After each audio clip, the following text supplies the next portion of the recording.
Good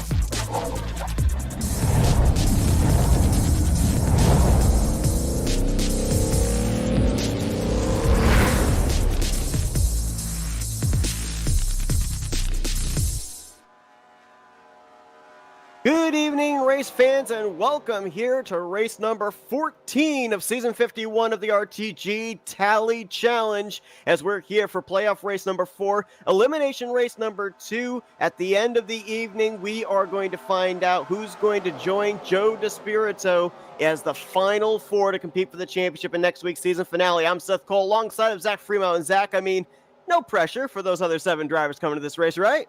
No pressure whatsoever, Seth. Next week, somebody will be holding up a trophy, but before we can get to next week, 4 drivers will be eliminated here tonight. Of course, the number 24, Joe DeSpirito, who has won the last 3 consecutive races and led the points all season long. He will be locked into the final 4. The other 7 drivers, however, separated by just 22 points. Seth, I think that's going to put a real premium on finishing tonight's race at the finish of the race rather than prematurely. Especially with the fact as well that we got 34 drivers that are scheduled to take the green flag here tonight. So getting involved in a wreck may not be something that you caused, but if you're in the wrong place at the wrong time, your playoff hopes, your championship hopes could go up in smoke. 7 drivers trying to lock themselves into that final 4. We know DeSpirito's already locked in, so that means that there's a total of 26 other drivers out there. They just still want to finish out the season with a victory, and we're going to talk with one of them right now. We're going to interview the driver piloting the number 54 here tonight. That's Robbie Nisus. Hey, Robbie, it's Zach and Seth up here in the Flatout Racing Network studios. You got us? Yeah, I sure do. What's up? Well, man, you're getting ready to go out there for 66 laps. You've been out here the last 13 races. So what kind of strategy you got here tonight, knowing that there's drivers out here like yourself that just want to finish out the season with a W, but there's also drivers trying to keep themselves in that championship battle? Well, kind of keeping the way I've been doing it most of the season, which is to stay towards the back of the field till it gets to be towards crunch time. There's no sense being an early problem. And a matter of fact, don't want to be any problem. I just want to take the SCKL train shop Ford Mustang. If not to victory lane, I'd like a good top 10 finish. It isn't because of a caution or something silly like that. Hey, Robbie, it's Zach up here in the booth. Hey, man, you come into every one of these races with a positive attitude, one of the friendliest guys to talk to in the entire field. So working toward getting yourself into the top 10 or maybe even a victory tonight, you got anybody in particular that you might be looking to work with toward the end of the race? I mean, I'd love to work with Chuck and several of the other guys. I mean, I kind of actually owe Bob Dixon a push to the finish line after what happened last night. It was kind of ugly and stuff, but one of the issues when you run with one leg, sometimes you aim for one pedal and hit the other. But no, I mean, I'll run with any of these guys. I don't have a problem running with any of them because these are some of the best sim racers you're going to find on the net, period. As Robbie Nisus, obviously congratulations, or not congratulations, good luck here today, Robbie, and hopefully we'll be wishing you congratulations here this evening. Hopefully we'll be able to interview you post-race, so best of luck out there. Thank you, and I want to thank, of course, RTG and you guys for all the work you do. Robbie Nisus is going to be rolling off from the 27th position officially. Top of the board to lead them to green. No surprise there, Zach. It's Joe DeSpirito, and I got to say, just based off these last couple of weeks, when he wins the first playoff race, we kind of see a somewhat different Joe DeSpirito and how he races out there on the track. Not so much so confidence, but the fact that he's got that weight off his shoulders. Yeah, he's made especially these last 2 weeks look pretty easy. Last week, even in a situation where it looked like with just a couple laps to go that he might be left out to dry and not be able to get that 3rd consecutive win. But once again, he got some help from some friends, got up there, got the job done. So he's got pole number 10 on the season. He's consistently one of the fastest drivers out here on the track in both qualifying and racing trim. But who's he got starting 2nd and 4th there, Seth? His teammates, the Florida gang, Seminara and Bernie Mobbs, respectively. So we know all these guys are going to work well together, and we know they're always a force to be reckoned with once they start up at the front of the pack together as well. And it's going to be interesting to see also because if you remember back towards the end of the regular season, there was a lot of where Despirito, Seminara, and Mobs were all trying to work together to make sure they were all going to make it into the playoffs. You know, they've got an opportunity here tonight. Despirito's already locked in. Seminara and Mobs currently above the cut line. Mobs actually that cutoff line driver probably might be able to work together here tonight, make sure they're going to be 3 of that final 4 next week.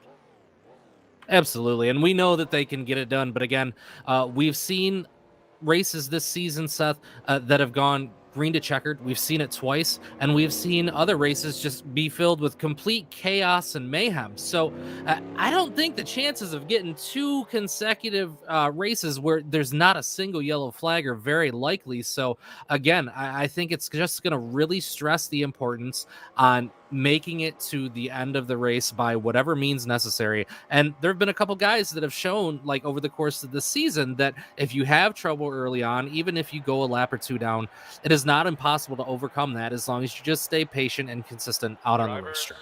Absolutely. Billy Elliser proved that the first elimination race, was able to still advance his waypoint his way into the top 8. And last week, we saw Bob Seminara finish a lap down, but still finished high enough in the running order to still keep himself above the cut line. As these drivers get ready now to grid, it's going to be Joe Despirito lining up on the pole position alongside of Bob Seminara. Chuck McClure up there in 3rd. We thought McClure was going to be a driver to possibly lock himself in the final 4 last week, but had a pit road miscue late. He'll roll off from the inside of row 2 alongside of Bernie Mobs. Donnie Garrett and Bob Dixon will make up row 3. Row 4 is where we're going to find Mark Paglia and Jeremy Jeffries. And completing the top 10 is going to be Jessica Shelton and 2-time winner Grant Wesley, who comes into this race 2nd in the playoff points. 11th will be Josh Metallic, Tim Nofsker in 12th, Dave Melson, Jay Crivello, and Rodney Sullins. That's your top 15. Wiley Coaten 16th. Richard Martin and John Godfrey, row 9. Billy Elliser and Bobby Farrell complete the top 20. Chris Elliott and Perry Bond, row 11. Row 12 will be Manny D and Wayne Pribnow. Glenn Harris completes the top 25. Sonny Tallman in 26th. Robbie Nices, who we just talked with, he'll roll off from 27th alongside of Brian Lavelle in row 14. Row 15 is where we find Stefan Martel and Hank Middleton, and those were the drivers that took time.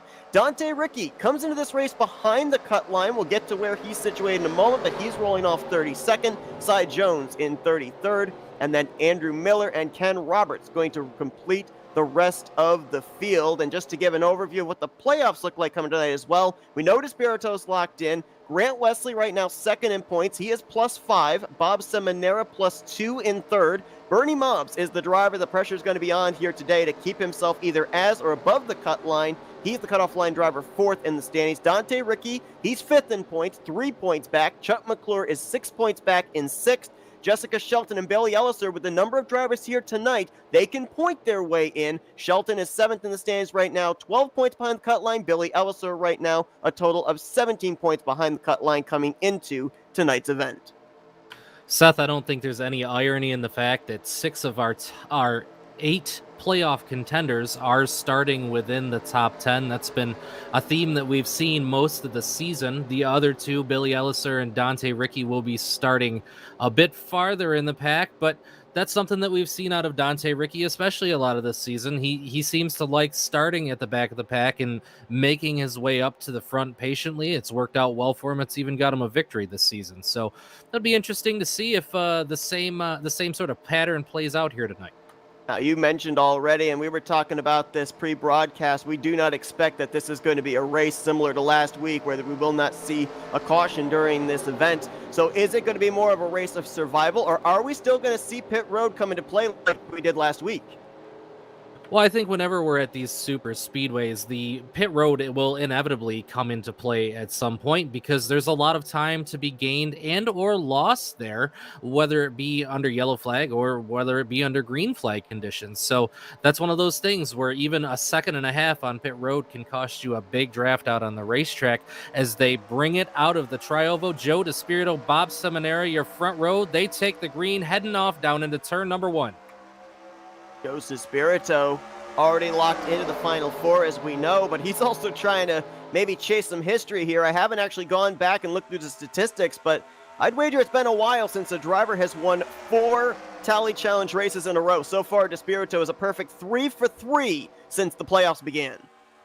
Yep, and that's one of those things. He's just got himself on kind of a hot streak, and I think everybody kind of waited all season long for as consistent as he was to finally break into victory lane. If you remember, he did the same thing last season, not winning a race until the playoffs. So trends tend to be the same, but if you learn anything, you learn with time and experience that there's a lot of things that you can do better, and that's kind of what he's done this season. He's worked to get better and better, and it's paid off for him. We're already 3 wide here on lap number 2, a battle for the 4th position. It looks like on the bottom is going to be Donnie Garrett with Bernie Mobbs in the middle line. Jeremy Jeffries leading the 3rd line up top coming out of turn 2.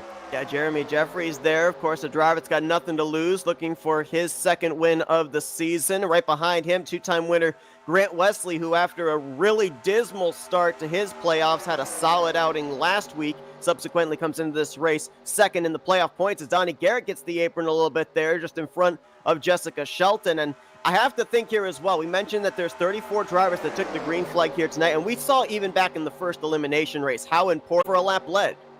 Yeah, well, I think that if you're any one of those drivers between 2nd and 8th in points, the pressure is entirely on you. The only person that's comfortable right now is the 24 of Despirito, who has not only a 17-point lead over 2nd place, but also has that win to make sure that he's secured into the final 4 next week.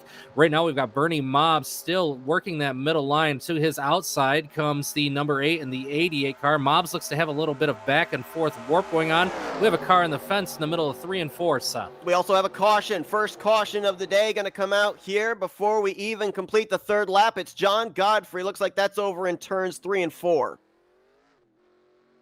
Yep, not exactly sure what happened, as that was a little farther back from where we were covering, but I did see his rear end crunched in pretty good, parked up against the wall in the outside line. Not sure if there was some contact that took place over there. We'll have to take a look and see here in just a moment. John Godfrey had a great run last week, finished top 3. We interviewed him post-race. It was his first top 5 of the season, and we're about to see what happened to him. He's in the middle of a 3-wide situation. That's Sonny Tallman on the bottom. Billy Ellis, their playoff contender, on the top. Ooh, looked like Godfrey just didn't realize the 00 of Wayne Pribnow was there to his inside. Yeah, and that's not uncommon at these super speedways.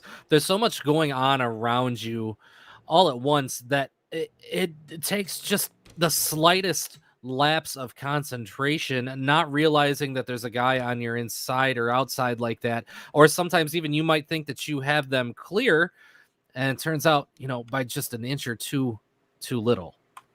The caution's going to come out here before we even get to the 5th lap of this race. We're going to go on board here with Wayne Pripp now, see what he saw from the onboard of his 00, and right there you can just see, I was wondering if maybe it was one of those cases of a car pushing up and a car coming down, but it almost looked like the 00 still held his line. And to your point, a lot of times too, decisions are made at such a quick pace here at Talladega and any super speedway in terms of keeping your track position or maintaining your track position or making a move for track position.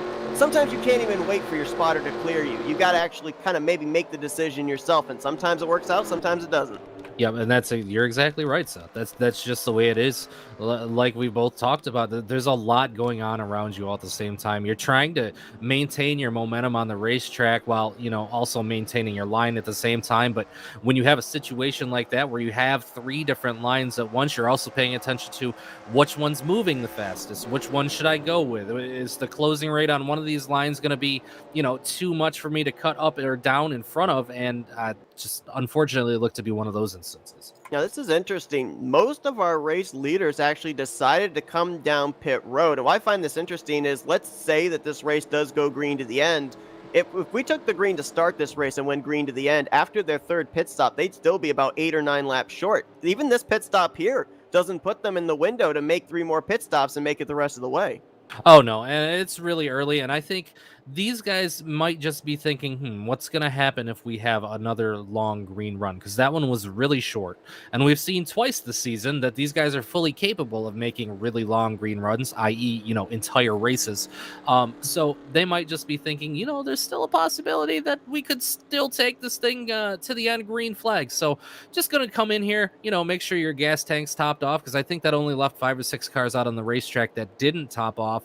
So, if it does stay green from here, you're going to have a big group pitting, and then 6 other cars that are just kind of somewhere out on the racetrack trying to catch back up to those guys.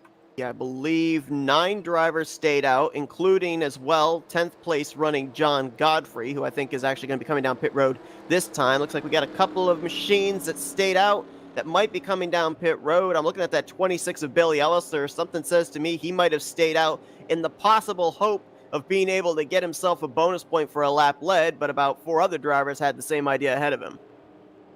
Yeah, sometimes that just doesn't quite work out the way that you hope it's going to, but it looks like Donnie Garrett in the 77 is going to be one of those drivers that is going to stay out. That doesn't surprise me very much. We've seen Donnie have some really good, strong runs this season. He's also had a lot of bad luck that he's had to try to overcome. But, 4th position is that 24 of Despirito and all those cars behind him that have a full tank of gas. So, again, if this thing does play out and they go on a long green flag run, those 3 guys are going to kind of be on an island of their own when it comes time to pit and rejoin the rest of the field. Right now, if you look at our top 3 that decided to stay out, Donnie Garrett, Chris Elliott, and Richard Martin, we focus obviously during these races a lot more on the playoff drivers than we do on where the rest of the field is situated in points. But if you look at the 77 and the 43, they are the first 2 drivers outside of the playoffs. Donnie Garrett, 11th in points, Richard Martin, 12th in the standings. So despite the fact they're not battling for a championship, they've had very consistent years. Yeah, 2 drivers that have, pretty quietly had really good seasons. They've just had a lot of luck that hasn't gone their way, as we saw Donnie Garrett probably involved in more incidents than he wasn't involved in over the course of the season, unfortunately. And again, that's just the nature of super speedway racing. There's a lot of things that happen around you that aren't of your own doing that can sweep you up in them. And then there's also times where just, man, I wish I hadn't done that. That happens sometimes. It happens to everyone. It's part of being human. But again, Richard Martin's the one that we've talked about just a little bit, who we've seen have really impressive runs, but, luck just tends to bite him toward the end of the races. So it's good to see those guys up front, and I'm sure that they'll lead this field well back to green when we're ready to get back to it. Going to be interesting to see how long it's going to take for Despirito, Seminara, McClure, all those drivers back there, Jeffries, Wesley, Mobbs, to be able to get back up here to the front, because Donnie Garrett, when that caution came out, was running around the 4th position. So he was up towards the front of the field even before that yellow flag came out. And look at this. Maybe some strategy playing out here. These guys are going to be about 2 laps better on fuel than everybody else around them. And we're coming to the completion of lap 6. That's still about 2-3 laps short from that target lap I was talking about for these drivers to make it on 3 stops, but, it's still closer. I do think it's kind of funny with the unpredictability factor of Talladega that these guys are trying to strategize the race in reverse like they used to in the early road course days of NASCAR. Come down early. That way you can take less pit stops later on and try to outlast the guys that are still out on the racetrack. Seth, we're only 7 laps in. We'll be 8 laps in going back to green. There's still a lot of time for a lot of things to happen. So, can't fault those guys for wanting to come in and top off, but at the same time, hopefully it won't work to their detriment being stuck at the back of the field if an incident does take place. And as we said, there's like the race within the race. We've got the playoff drivers, obviously. They've got their own agenda, but you've got all the other non-playoff contenders that are out there just trying to finish out the season with a win. So they're kind of going outside the box with their strategy. They've only got 2 more races to be able to find their first trip to victory lane. And all 3 of those drivers there, Garrett, Elliott, and Martin, all non-playoff drivers, rolling the dice there with that strategy. They are rolling the dice there with that strategy. Speaking of non-playoff drivers, it looks like we only have a few of them in the top 10. Well, no, I misspoke. So it looks to be about 5 of them. Top 10 seems to be pretty well split on playoff contenders at this point. But we see that 8 car, Jeremy Jeffries, he's snuck up there. He'll be restarting in 4th. The 088 of Tim Nofsker, he's snuck up to 9th. guys that we've seen be really, really fast over the course of the season. They could play spoiler here, Seth. It's not. We're still really early in the race. These guys are making their way up through the field, and if there's a crew that could knock these playoff contenders off balance, that would be those guys there. Absolutely. It's going to be Despirito and Seminara, the front row again, leading us to our first restart of the day. Chuck McClure and Jeremy Jeffries behind them in the second row. Grant Wesley clean the top 5. 6th will be Bernie Mobbs. 7th, Tim Nofsker. 8th, Dave Melson, Jessica Shelton, and Josh Metallic going to complete the top 10 as they're getting ready to come around here and begin lap number 8. Still a long ways to go in this one. We've worked our first caution for the spinning 7-Eleven of John Godfrey, who has continued on. All 33 drivers still on the lead lap as we're getting ready to get back underway at Talladega. As they come out of the tri-oval, they will come to the line for the green flag. Despirito on the inside with the clear advantage over the 7-12, but we've seen in the past getting that gap. There was quite a split between himself and the 17 of Chuck McClure, so whose advantage does that play into coming off of the second corner? We'll see who's going to get hooked up together here first. Well, Despirito's going to jump to the top side, try and pick up Bob Seminara, Jeremy Jeffries up there, but on the inside line, Grant Wesley, big push to Chuck McClure. McClure is to the left rear quarter panel of that 24 going into 3. Yeah, he's going to get right up to about the door to the number underneath him in that bottom line. That's about as good of a run as we've seen so far in this race on that bottom side. He's going to maintain that momentum high into the tri-oval here. Despirito will still maintain that lower lane, squeeze him down just a little bit, but still enough room in between them. McClure will lead lap number 8. Right now, it looks like we've got 6 of our top 8 in the point standings up here towards the front, up inside of the top 10, top 12. There are a couple of guys back there that appear to be kind of in ride mode. Wait and see what happens. The 84 of Dante Ricky back there quite a bit. Currently, last time by was scored in 26th. And of the 26 of Billy Ellis are right now in the 25th position. So these are kind of guys that are waiting to see what happens, trying to at least keep their noses clean for the first half to keep their playoff hopes alive. Sure, and this early in the race, as long as something unpredictable doesn't happen in front of them, I think they're pretty content to run where they're running right now. As we see up front, you could put a blanket over about the first 9 or 10 rows there, as they are still side by side at almost 200 miles an hour here at lap 10 and into turn 1. And again, I think McClure may have just edged out Joe Despirito at the line to lead that lap. We're waiting for official scoring to tell if that is indeed the case or not. I think he was the race leader. Yes, he was. And that last lap that he led, before that one prior, an important bonus point for Chuck McClure, because remember back after the first round was over, there were not a whole lot of bonus points that came the way of the 17. He, I think, finished tied for 7th in the playoff stands after round 1, and found himself at quite a points detriment between himself and the cut line. Now coming in this race after a semi-decent finish last week, he's cut that down quite a bit. 8 points between himself and that cutoff, or make that 6 points, I'm sorry, between himself and the cutoff line, but still got to make sure that he keep himself up here consistent inside the top 10 to advance. Yeah, exactly. And Seth, I'm going to be completely honest with you here. I'm not even going to try to keep track of points or probably even glance back at them until about 5 laps to go, because we know positions are going to swap back and forth so much. Right now, McClure is still with the advantage on that bottom side, being pushed by Wesley. The 24 of Despirito will get a push from Seminara, and the 8 of Jeremy Jeffries in that middle line. It looks like Despirito is out by just a nose here into turn number 3. Got a couple of cars trying to make a third lane work. That's Wiley Coate up there in the 6. I think that's the 143 of Bob Dixon behind him. That might actually be Rodney Sullins in the 038. I can't tell. And then there's another car up there as well. I think actually that third car in line might be the 143 of Dixon. Yeah, it's either the 143 or the 9 of Elliott. I can't tell right off. I do believe the 9. It's going to be the 9 of Elliott. So right now, that third line trying to work very patiently. Donnie Garrett has jumped out there. He's going to lead the 6 car. There's still about 7 rows back before they get to that 3-wide situation. Right now, the leaders still occupying the middle and low lanes on the track. Joe Despirito now out to about a car length lead over the inside line, still being pushed by Seminara into turn 3. Donnie Garrett still trying to pull that third lane. He's got them up here into a 3-way battle for what would be around the 11th position currently between himself, Josh Shelton is spinning. Bernie Mobbs, Mark Paglia, Richard Martin got the inside wall. They're still wrecking at the entrance of the tri-oval. That's John Godfrey. Oh, Robbie Nisus just got hit. Cy Jones collected up. I think the one that hit the 54 was the 56 of Crivello. I think the only playoff driver I saw involved may have been the 90 of Mobbs. I have to look a little farther 94 back. was in it as well, but I believe for both Mobbs and Shelton, I think it was harmless spins. I didn't see any heavy contact.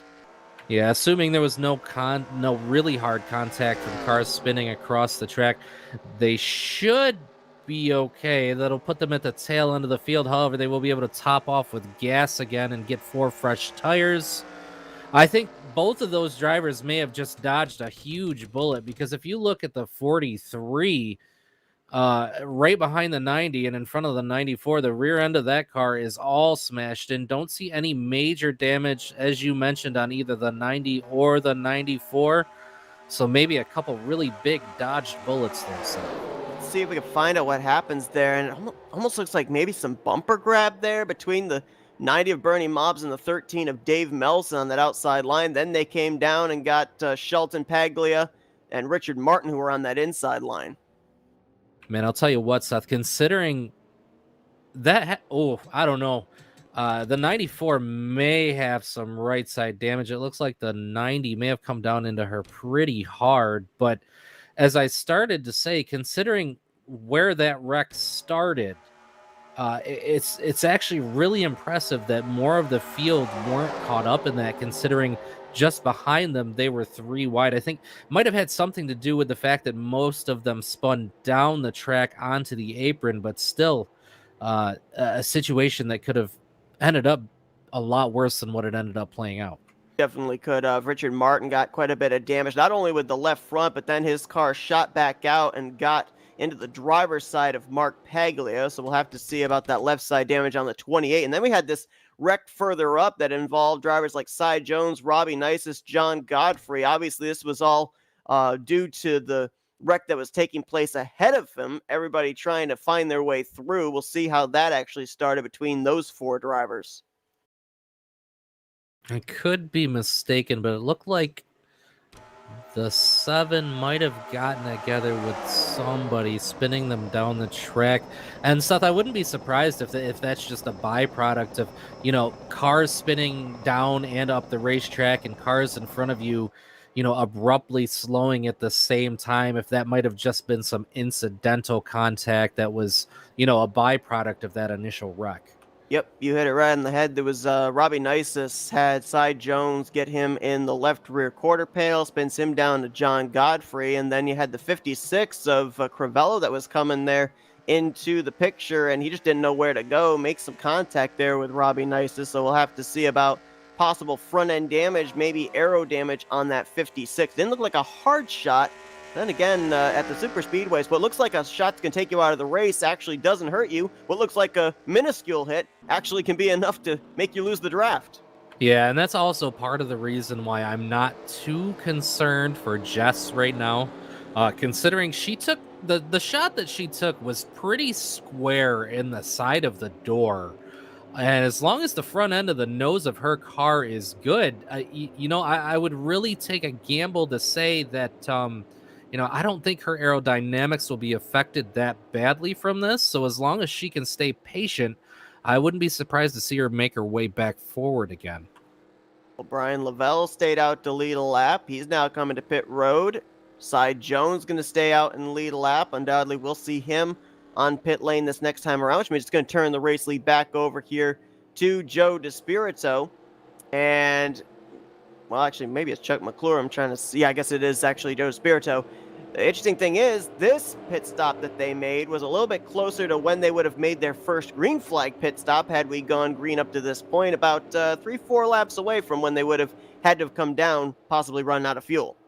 Yeah, so that basically puts them right back onto the same strategy that they were when they started the race. Also, just to note, was watching pit road while Bernie Mobs was on. Looks like that team will take 4 tires and gas. It didn't look like there was any major delay as the team worked to fix damage. So, if there was anything to the nose of that 90 car, it doesn't look to be too severe at this point. So once they get back up to speed again, we'll have to see where he sits in comparison to the rest of the field. Obviously, all of our playoff contenders came into tonight's race with a strategy. They've been trying to stick to it, but with our 2 cautions so far, the first one took place towards the rear of the field. The second one here took place just inside of the top 5. So do these drivers now stick to the strategy they had coming in, or do they have to make some improvisations now here on the fly? Maybe think, do I want to change something here to keep my playoff hopes alive? I think at this point, if you're any of those playoff drivers toward the rear of the field at this point, you just want to figure out exactly where your car is. Is it going to be up to speed? Is there anything else that you're going to have to battle, trying to make progress? Any of the guys toward the front of the pack, I think they're pretty content because going to be clicking off lap number 16 here. We still have 51 laps to go in this race, so there's a long way to go. So I think as long as you're in the top 10, you're pretty content running where you're at. I don't think you're going to get real pushy until, maybe 5 or 10 laps to go. But as far as Mobs and Shelton are concerned, I think they're going to feel their cars out, see exactly where they sit after that incident, and then make their way forward from there. The one driver all season long that's kind of been an enigma for me has been Dante Ricky. We're very used to seeing him play the strategy of qualify towards the back, usually not even put down a lap time. He's got 2 wins as a result of that strategy, winning the first race of the season and the last race of the regular season. And it's always it takes me by surprise of when he decides, all right, it's time to move my way up to the front. Right now, the 84 up there in that 8th position. So apparently he feels with these 2 early cautions, it's time to get up there to the front. Apparently he feels that's the safest place to be here. Well, and you're also not going to look a gift horse in the mouth. If the race is played out to this point that has gotten you back up to 8th position, I don't think you're going to throw it all away just to go backwards. Just to note, about 3 or 4 laps ago, before that incident took place out of turn number 4, Dante Ricky was marred pretty far back in the field, and he was put into a 3 wide position with the 710 of Manny D, and it looked like he may have brushed the outside wall just a little bit. I don't believe it was enough to do damage, and by the looks of where he's running on the racetrack, I would say performance is pretty much speaking for itself in that matter. So we'll have to see what happens once we go back green. Joe DeSpirito is going to lead Chuck McClure back to the line this time. Doesn't look to driver's right and see the 712 for the first time on a restart here this evening. Instead, he'll look behind him and see Bob Seminara rolling off from 3rd, Tim Knopfsker 4th, Jeremy Jeffries, Donnie Garrett in 5th and 6th with Grant Wesley, Dante Ricky, Chris Elliott, and Rodney Sullins. That's the top 10. We've got right now 5 of our 8 playoff contenders inside of the top 10. Billy Ellisler's back in 12th, Jessica Shelton back in 21st, and Bernie Mobs will be 25th here on this second restart of the day. Coming to the line, there will be 50. That is 50 laps remaining. We know for sure that they're going to have to make at least 2 more pit stops from here. Will they happen under green? Will they happen under yellow? That is yet to be seen. They work their way out of the Triova. Dodge Challenger pace car will take its place at the exit of pit road. Green flag at the line. Both lines in the first 2 rows seem to go at the exact same time. Lined up nose to tail, Seminara to DeSpirito, Knopfsker to Chuck McClure. We'll see what the advantage is going to be here down the back straightaway, and it looks like the first 4 cars in the inside line lined up pretty good here, and now 24 and 712, they're clear to move up to the middle line. Yep, and they are going to take that middle line without a doubt. They also have help from the 17 of McClure and the 088 of Tim Knopfsker behind them.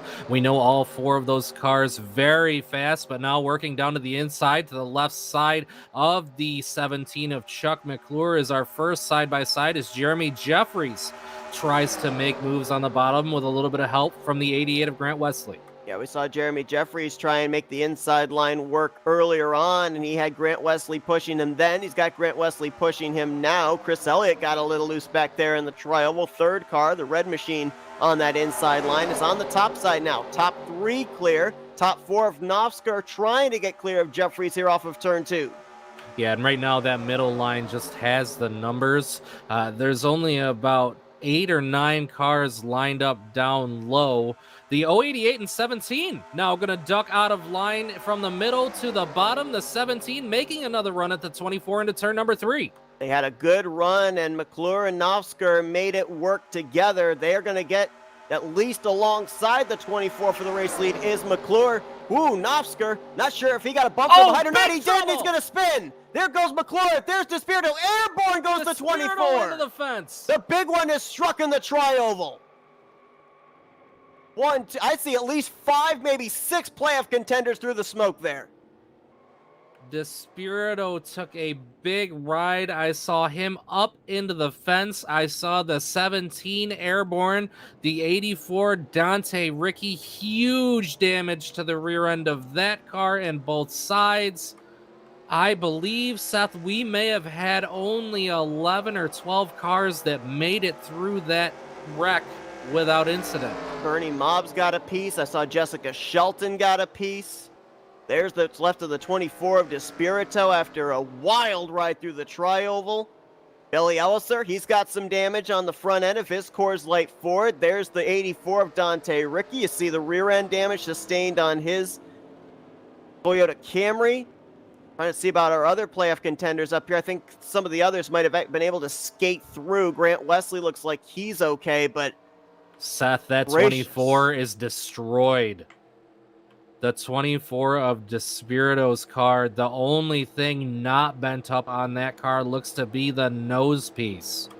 And you think about the fact he was on a run of 3 straight victories. Last week's win locked him into the Final Four. Imagine if he hadn't won last week. Right now, he's got an automatic ticket into the championship. And so he was the one playoff contender coming into tonight's race that could afford something like this. Obviously, he didn't want to end up having a damaged race car, but you still have that assurance knowing that you are going to be in the championship battle next week. We're going to take a look at this because that was maybe the biggest playoff implication wreck we've had so far here during the postseason. Yeah, that was absolutely huge. Also, just a note on the 94 of Jessica Shelton. No major damage to note on her car, and the car behind her, or in front of her, is the 24 of Despirito, who is completely destroyed. Seth, that has bracket series implications to it as well, depending on how well Despirito's team can get that 24 fixed back up. That is a great point. Joe Despirito, Jessica Shelton coming into tonight head-to-head in the brackets. Jessica Shelton having to win 2 races in a row over Joe Despirito to be the champion of the bracket series. And just looking back there at drivers, that the impact that they had, Dante Ricky nosed it up into the outside safer barrier. So did Billy Elliser. Bernie Mobbs got slammed there as well from behind. And I believe we're going to take another camera view here. I think this may have actually started all the way back over in turn 4. I don't know if it was that Novsker got a little bit of bumper grab off McClure that stacked them up and then Jeffries got in the back of him, but I think it was a bad bump from the third car on the inside line. Yeah, Seth, if you can take a look at that from the spectator cam, it looked like Novsker was sideways off of turn 4. He gathered it back up, got a big bump draft from the 8 of Jeffries, but at the same time, Novsker was already fully into the rear bumper of the 17 of McClure. So I think, to be honest with you, that might have just been, a case of a lot of kinetic energy with nowhere for it to go. And what resulted in the 088 ended up going to the right into the left rear of the 24 of Despirito. Now, this is one of those incidents, Seth. If you really slow it down and look at it, I don't think you can place blame on any one driver that was involved in that incident, because the 4 was just trying to give a bump draft to the 088, who was just trying to give a bump draft to the 17. And unfortunately, again, as I said, I think that was just a case of energy, and the only place for it to go was the path of least resistance, to put it bluntly. And with the situation we had there, with both lines being equal, you have to shove like that. You can't lay off someone's back bumper, otherwise your line, it's not going to move.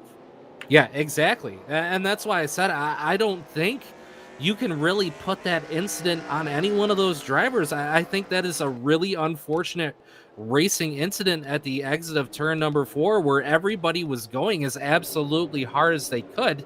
And nobody really did anything wrong. It was just a case of, it happened at a really, really bad spot at the front of the field. So we'll have to see how all these drivers rebound, because we know there's a lot of cars with a lot of damage out there on the racetrack. The 24 of Despirito, his crew's got it patched up. He's still out there, but, I can't imagine that car is going to be up to pace. No, I definitely agree, but stranger things have happened. A lot of times what looks like it's really detrimental damage, as long as you're in the draft and have someone to push you, you've got a chance of maybe getting up here into the top 5, but especially with the damage sustained by him and Chuck McClure, I don't know if this necessarily takes him out of winning the race, because there's a huge difference between being in someone's draft and having a pusher and then being that lead car out there in the clean air. You then really feel the damage depending on how significant it is. Well, and I think I'm more concerned, speaking towards the 24, with how is that going to affect the handling of that race car? Because if you take a look at the rear end, the team has cut the rear end of that car almost completely off of it, with the exception of the quarter panels and the deck lid and spoilers. So while he may be able to get up to speed in the draft, I can't imagine that car is going to be anywhere near as stable as what it was before that incident. Be a lot easier to name off the drivers that got through the wreck than the drivers that were involved. I think if I count down here through our running order, I think the top 13 drivers were all able to get through it, which means that we had about a 20 to 22 car pile up there in the tri-oval, and we're going to have to see about some of these drivers, how that damage is going to affect them. Dante, Ricky, and Billy Elliser, they've got front-end damage. Bernie Mobbs has got right side and rear damage. Despirito and Chuck McClure both going airborne, so who knows what type of damage they may have. Some of them, either one of them may end up having some roof damage to have to deal with for the remainder of this race. But on the flip side, this spells out good news for a couple of drivers that came into this race so far ahead of the cut line, the 712 of Despirito, the 88 of Wesley, because they were able to get through that incident. Absolutely. And I think they're going to look at this as a huge opportunity to make up points. Now, if you look at like the 26 of Elliser, who wasn't as bad off in that wreck, there's, a good handful of guys that got way worse off in there. So this could be an opportunity for a guy like him to capitalize, coming in 8th in points and, try to work his way into that top 4 with 3 positions remaining. Hey, Seth, let's give a shout out to our front row at the moment. We've got the 47 of Andrew Miller and the 08 of Glenn Harris. They will be leading them back to green. Glenn, an RTG veteran. Andrew Miller, a driver that's only been around RTG for about the last 3 or 4 weeks now. Good to see a couple new drivers and a couple new faces up toward the front, and hopefully they can maintain those positions here going forward. Yeah, Andrew Miller making his Tally Challenge debut, and Glenn Harris, I'd have to look back, but I do believe that he would be coming around here to lead his first green flag lap of the entire season. So nice to see that 08 up here at the front of the field. You got Seminara and Wesley back there in row 2. It's going to be Chris Elliott, Bobby Farrell in row 3, Bob Dixon, Donnie Garrett, Jeff Crivello, and Perry Bond with new colors on his 60. Going to be the drivers that lead us down here to the green inside of the top 10. Our playoff contenders, where are they restarting? We got Dante Ricky 17th, Billy Elliser in 18th, Bernie Mobbs back in 20th, Despirito 22nd, McClure 24th, and Shelton came down and topped off the fuel tank under that last lap. She's going to restart in 27th. So they will come down to the line here to complete lap number 23. The green flag is back out. Glenn Harris chose that outside line as the preferred line. Can't say as I blame him there, as we've seen that middle line be pretty quick here in all season long here at the Tally Challenge. But right now it looks like the 47 of Miller will have the advantage on the low side. I just have to see if Seminara is going to give him a little bump here off turn 2. Yeah, Wesley tried to time the bump there for Glenn Harris, but didn't quite work. Andrew Miller, I think, just edged Harris at the start-finish line, and now they're going to take it 3 wide. Bob Seminara up the middle, Miller on the bottom. Elliott's going to go with the 7-12. Here's Wesley looking for the race lead. We have a new leader out of turn 4, Wesley with the advantage. He will head toward the trioval, the 45. Bobby Farrell, he's going to get on the back bumper of the 88 and say, hey, man, let me follow you through here. You look to be making some pretty good time. A little bit farther back for about 7th and 8th position. We're 3 wide. Look at those Doritos cars. Andrew Miller. 4 wide. Yikes. Man, the way that those... trouble in turns 1 and 2. McClure involved. The 90 and Mobs involved again. More playoff contenders with trouble. Also, it looks like Lavelle, Wiley Coate, Richard Martin, Jeremy Jeffries involved in this one. More drivers scattered through the grass out of turn 2. Pribnow, Shelton, Robbie Nisus. Man, just when you thought it couldn't get any worse if you were one of those playoff drivers that were involved in that prior incident, it just did. 2 drivers, McClure and Mobs, 2 guys that we have seen be very fast all season long. McClure looked to have taken a hard hit to that outside wall in turns 1 and 2. We'll have to see how severe the damage is going to be here as they bring it back around.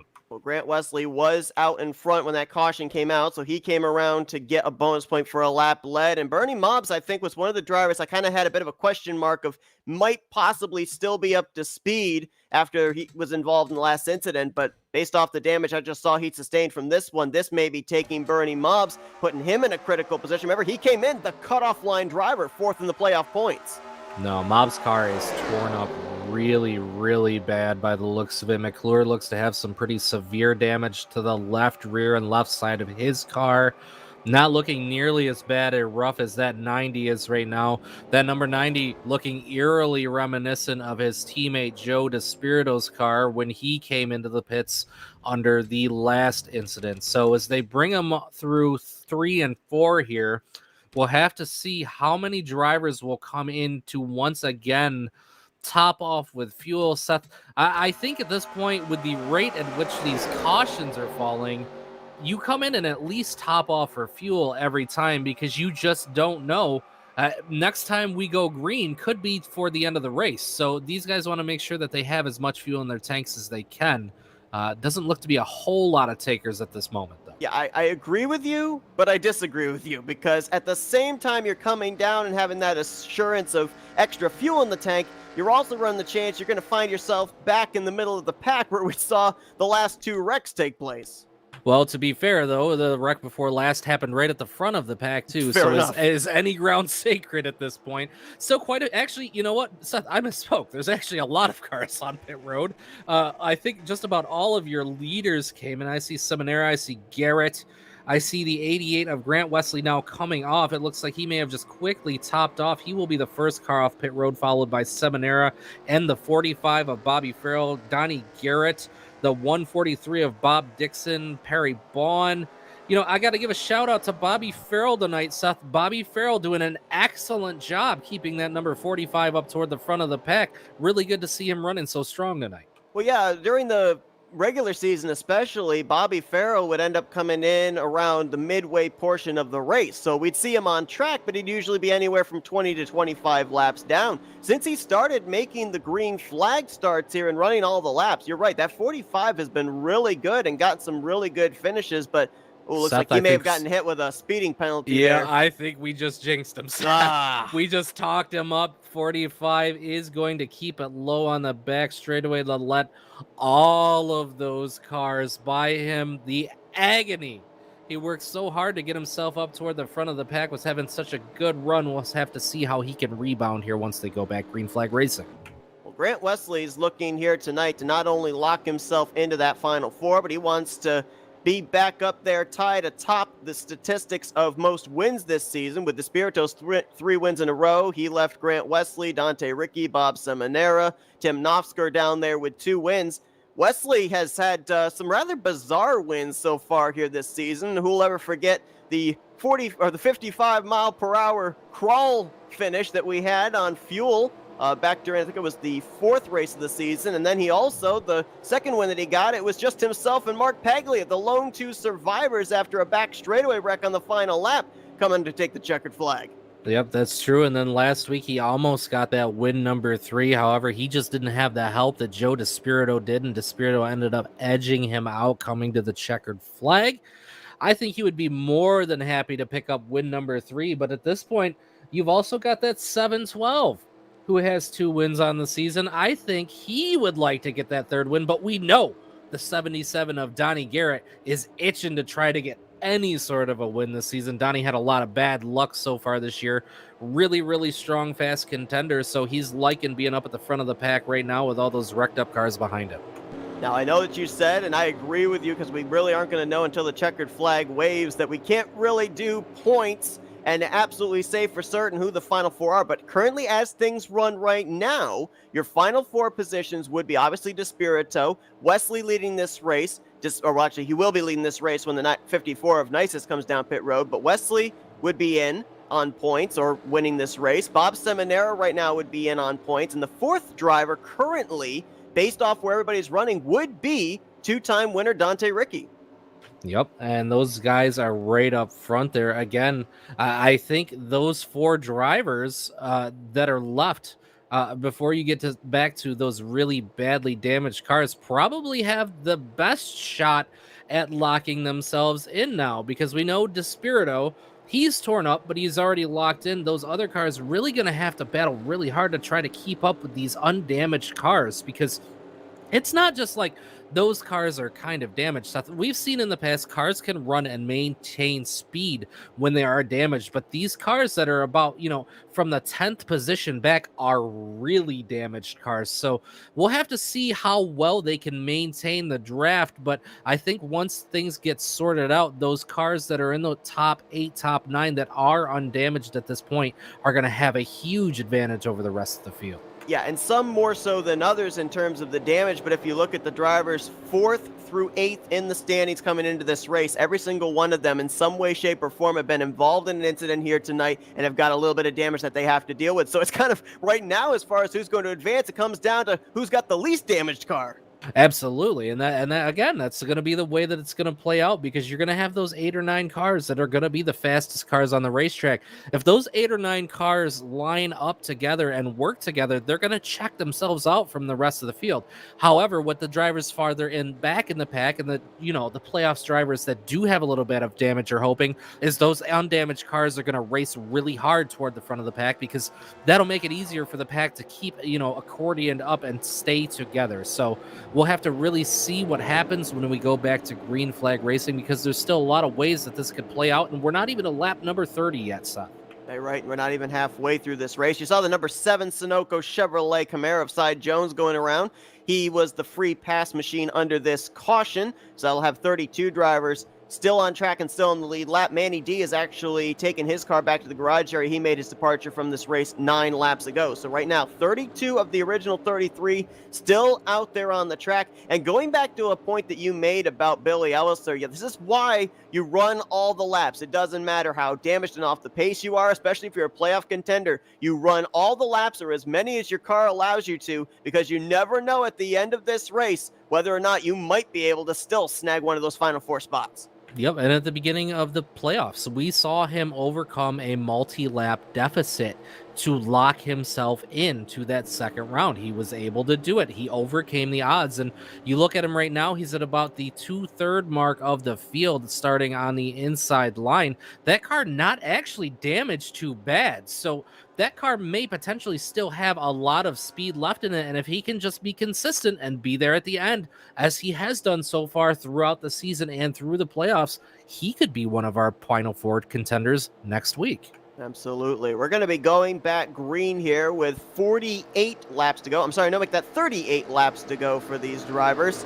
I saw them actually saving a little bit of fuel there, so these guys might be able to make it the rest of the way on one more pit stop should we go green to the end. And that'll be interesting to see, because we didn't get a long enough green flag run that time between this caution and the previous to know about some of those guys back there, whether or not they're up to speed. So maybe we'll get an idea here as Grant Wesley is about to bring him back down to the green flag. And they exit the tri-oval again. The pace car pulls out. The pace car's done a lot of busy work tonight. Green flag at the line. Grant Wesley going to get a clear advantage on the 77 of Garrett behind him. He's got about a half a car length on the bottom side to the 712 of Bob Seminara. Right now, Wesley checking out in the middle of 1 and 2, but Seth, this concerns me a little bit as they exit off of turn 2 onto the backstretch. Has he gotten too much of a lead? Are the cars behind him going to be able to get a big draft as we see the 60 of Perry Bond working to the inside with the help of the 13 of Dave Melson? Well, going back to your question about Grant Wesley, I think that was by design. He wanted to get Donnie Garrett clear to move up to that middle line in front of Bob Seminara, something very similar to what we saw DeSpirito and Seminara do on a previous restart. And speaking of Joe DeSpirito, he is third car on that inside line, running in about 9th position right now. Doesn't appear to be too far off the pace, but again, he is in the draft. However, I don't think the cars behind him are going to be able to really give him a bump draft. So that's going to be extremely detrimental right now. The middle line with 4 cars broken away. Your first side-by-side is Perry Bond and the 56 of Jeff Crivello. That's a battle for your 5th position, but Grant Wesley's still pretty comfortable down the middle of the backstretch with help from the 77 of Garrett. As you see here with the 24 of Joe DeSpirito, you can clearly see that damage has affected him, especially on these straightaways. Yes, he's able to stay up here in this lead pack, but he wasn't able to draft up to the back bumper of Dave Melson, so he's lost a lot of what we call the suck-up ability. So obviously that car is off the pace, so he's for the moment just going to hope he's having a drafting partner to keep him up here, but I don't think that we're going to see that 24 make any forward progress. No, and like I mentioned, Seth, there's just no way a car behind him can bump draft him. The rear end piece is gone from that car. All that there is the rear quarter panels, and you can't bump draft in that sort of circumstance, unfortunately. So unless he's got a car that's willing to just stay where his bumper used to be and he can maintain the draft on the cars ahead of him, I think he's gonna, I hate to say it, but he's gonna keep falling backwards now. There's about 9 cars have broken away in this middle line. The first side-by-side battle is going to be the 60 and the 13. Again, Hank Middleton now showing a little bit of muscle as the 8 of Jeremy Jeffries works around him. This is a battle for around the 10th position on the racetrack. And we're fanning through the field here to kind of focus on some of the playoff contenders that we know got some damage. You saw Shelton and Billy Elliser. They were battling. Right now, looking at the 90 of Bernie Mobbs, the 17 of Chuck McClure. These guys are lined up, but I think they're almost in the same boat as Joe DeSpirito. They've got cars fast enough to stay in the draft if they have someone behind them, but I think right now they're just going to be relying on chaos to happen up in front of them for their ability to pick up positions. Yeah, and just a quick update on the bracket. Jess Shelton is now about 4 positions in front of Joe DeSpirito. So she's off to a good start here, even if some things happen and she can't make her way into the final 4. But at this point, she's looking pretty strong. Again, as we mentioned, her car not looking to have too much damage on it. She's on that inside behind the 2 of Middleton, but the inside line just doesn't have the numbers that the middle line has through the trial. Well, Bernie Mobbs came into this race the cutoff line driver. As things stand right now, that role has shifted to the 84 of Dante Ricky. He's the one that everybody behind him are gunning for to try and knock him out of the final 4. Yep, and he's having a really consistent run. He's just kind of tucked in, running very patiently behind the 56 of Jeff Crivello right now. Not looking to make any waves. You know, that middle line is probably the preferred line right now. It's where the most undamaged cars and where the fastest cars are. So as long as he can maintain that line, as we see now the 13 of Melson working to the inside of the 57 of Martel, they're going to try to make their way up to the inside of 84 of Dante Ricky, just the guy that we were just talking about here going into the trial. Yeah, and we're going to look real quickly here at the situation of battling for that final playoff position. Right now, it looks like in terms of the cars that are up to speed, it may come down between Dante Ricky and Jessica Shelton. Shelton's been able to work her way back up, now knocking on the door of the top 10, unofficially running in the 12th position. The gap between those two coming into tonight's race was a total of, I believe, 9 points. So about 10 positions is where Shelton needs to finish ahead of Dante Ricky to get that final and 4th playoff spot. That is provided that Dante, Grant Wesley, and Bob Seminara don't run into any issues here in the closing stages. Absolutely. Well, there's another thing that we got to take into consideration as well. If one of these non-playoff contenders come up here toward the end of the race and ended up stealing this thing away from one of our people who are in contention for the playoffs, that could throw that bubble spot off even more, because if you're not locking somebody else in, that's an opportunity for somebody else to get knocked out. Absolutely, as Dave Melson continues to try and make the inside line work. A couple more drivers have dropped down there with him. Wayne Pribnow, as well as Sonny Tallman, and Tim Knopfsker has now swapped from the middle to the inside line. So about 7 machines lined up on the bottom trying to make forward progress. Melson right now has gotten past Crivello. He's now trying to get to the inside of Bob Dixon, make it a battle for 4th. Yep, and I think the biggest advantage that bottom line has right now is momentum. The 8 of Jeffries is giving a couple really good pushes to the 13 of Dave Melson, and the car behind him, the 0838 of Rodney Sullins, is trying to help the 8 just as much. But wow, a little almost contact there between the 13 and the 143. They keep it clean and green out of the tri-oval. But the point that I was getting at is it looks like the 3 or 4 cars on that bottom line might actually be bump drafting together a little bit better than the first 2 or 3 cars in that middle line are as they come out of turn 2. All the way at the back of the pack now is where you find Joe DeSpirito and Bernie Mobbs. Last time by, 30th and 32nd respectively. You can see the 24 way back there. I believe that is Brian Lavelle. Might be Bernie Mobbs is trying to help him. The 17 of Chuck McClure still has latched on to the tail end of this lead group, but he's currently back in the 24th position. Elliser up the track. Not sure if there was a little bit of contact, but he went up the track right in front of the 17 of McClure. He has now fallen to the tail of the field. He's going to have to get back into the draft, or he's going to lose a lot of time. I don't think he intended on falling that far back. Keep an eye on that neon yellow and blue number 55 on the inside line. That is Sonny Tallman. He is a teammate to the 84 of Dante Ricky. So if he can get up here with the 84, he could kind of be Dante's lifeline to make sure he advances into the Final 4. And again, that middle line still leading the pack. About 5 cars clear. Jeff Crivello running in 5th. Dante Ricky, an aggressive move down in front of the 13 of Dave Melson as he's going to work to the inside of Bob Dixon off of turn number 4. And he had the momentum to do it as well. He was behind Crivello and then ahead of him by the time they got over to turn 3. The problem was Dave Melson wasn't close enough behind him to be able to keep that momentum going. It's now going to be side by side between Ricky and Crivello. Shelton involved. The 00 of Wayne Pribnow spun down, then back up across the track right in front of the 94 of Jess Shelton. Her car sitting facing the wrong way now here at the entrance of turn number 1. Billy Elliser had to take evasive maneuvers there. Robbie Nisus was hard on the brakes to make sure he didn't hit Shelton. Caution's going to fly here as we are just a bit past the halfway point. Man, and if you're Jess Shelton, that is not what you needed. I'm not sure exactly how that incident started off. She's going to squeeze the 00 of Pribnow down just to show a little bit of her displeasure there with that incident. Again, Seth, I'm not exactly sure what caused it, but I did see the 00. He shot down the track. I don't know if there was contact or if he squeezed somebody down and then back up across the track right about at the tri-oval exit, close to the start-finish line. Yeah, Wayne Prim now stuck in that stack-up type situation that we saw cause a wreck off of turn 4 for I think it was our second yellow. Hank Middleton, Rodney Sullins, and Wayne Pribnow were in the middle of that. I think it was actually 4 cars on the inside line. I can't remember who the 4th car was behind Pribnow, but they all just started stacking up there, and it was the 00 third car in that stack-up that snapped up the track. Yeah, and unfortunately for Jess Shelton, just the wrong place at the wrong time.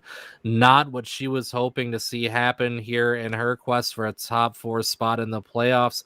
However, we have seen how badly damaged the 24 is. He's having a hard time maintaining grip on the rest of the field. So regardless what happens with the playoffs at this moment, those two very much deadlocked in a heat for that bracket series race number 1 tonight. Yeah, the damage there was to the left front on Shelton, and then she got a shot from behind from Robbie Nisus, who was hard on the brakes trying to find his way through the smoke.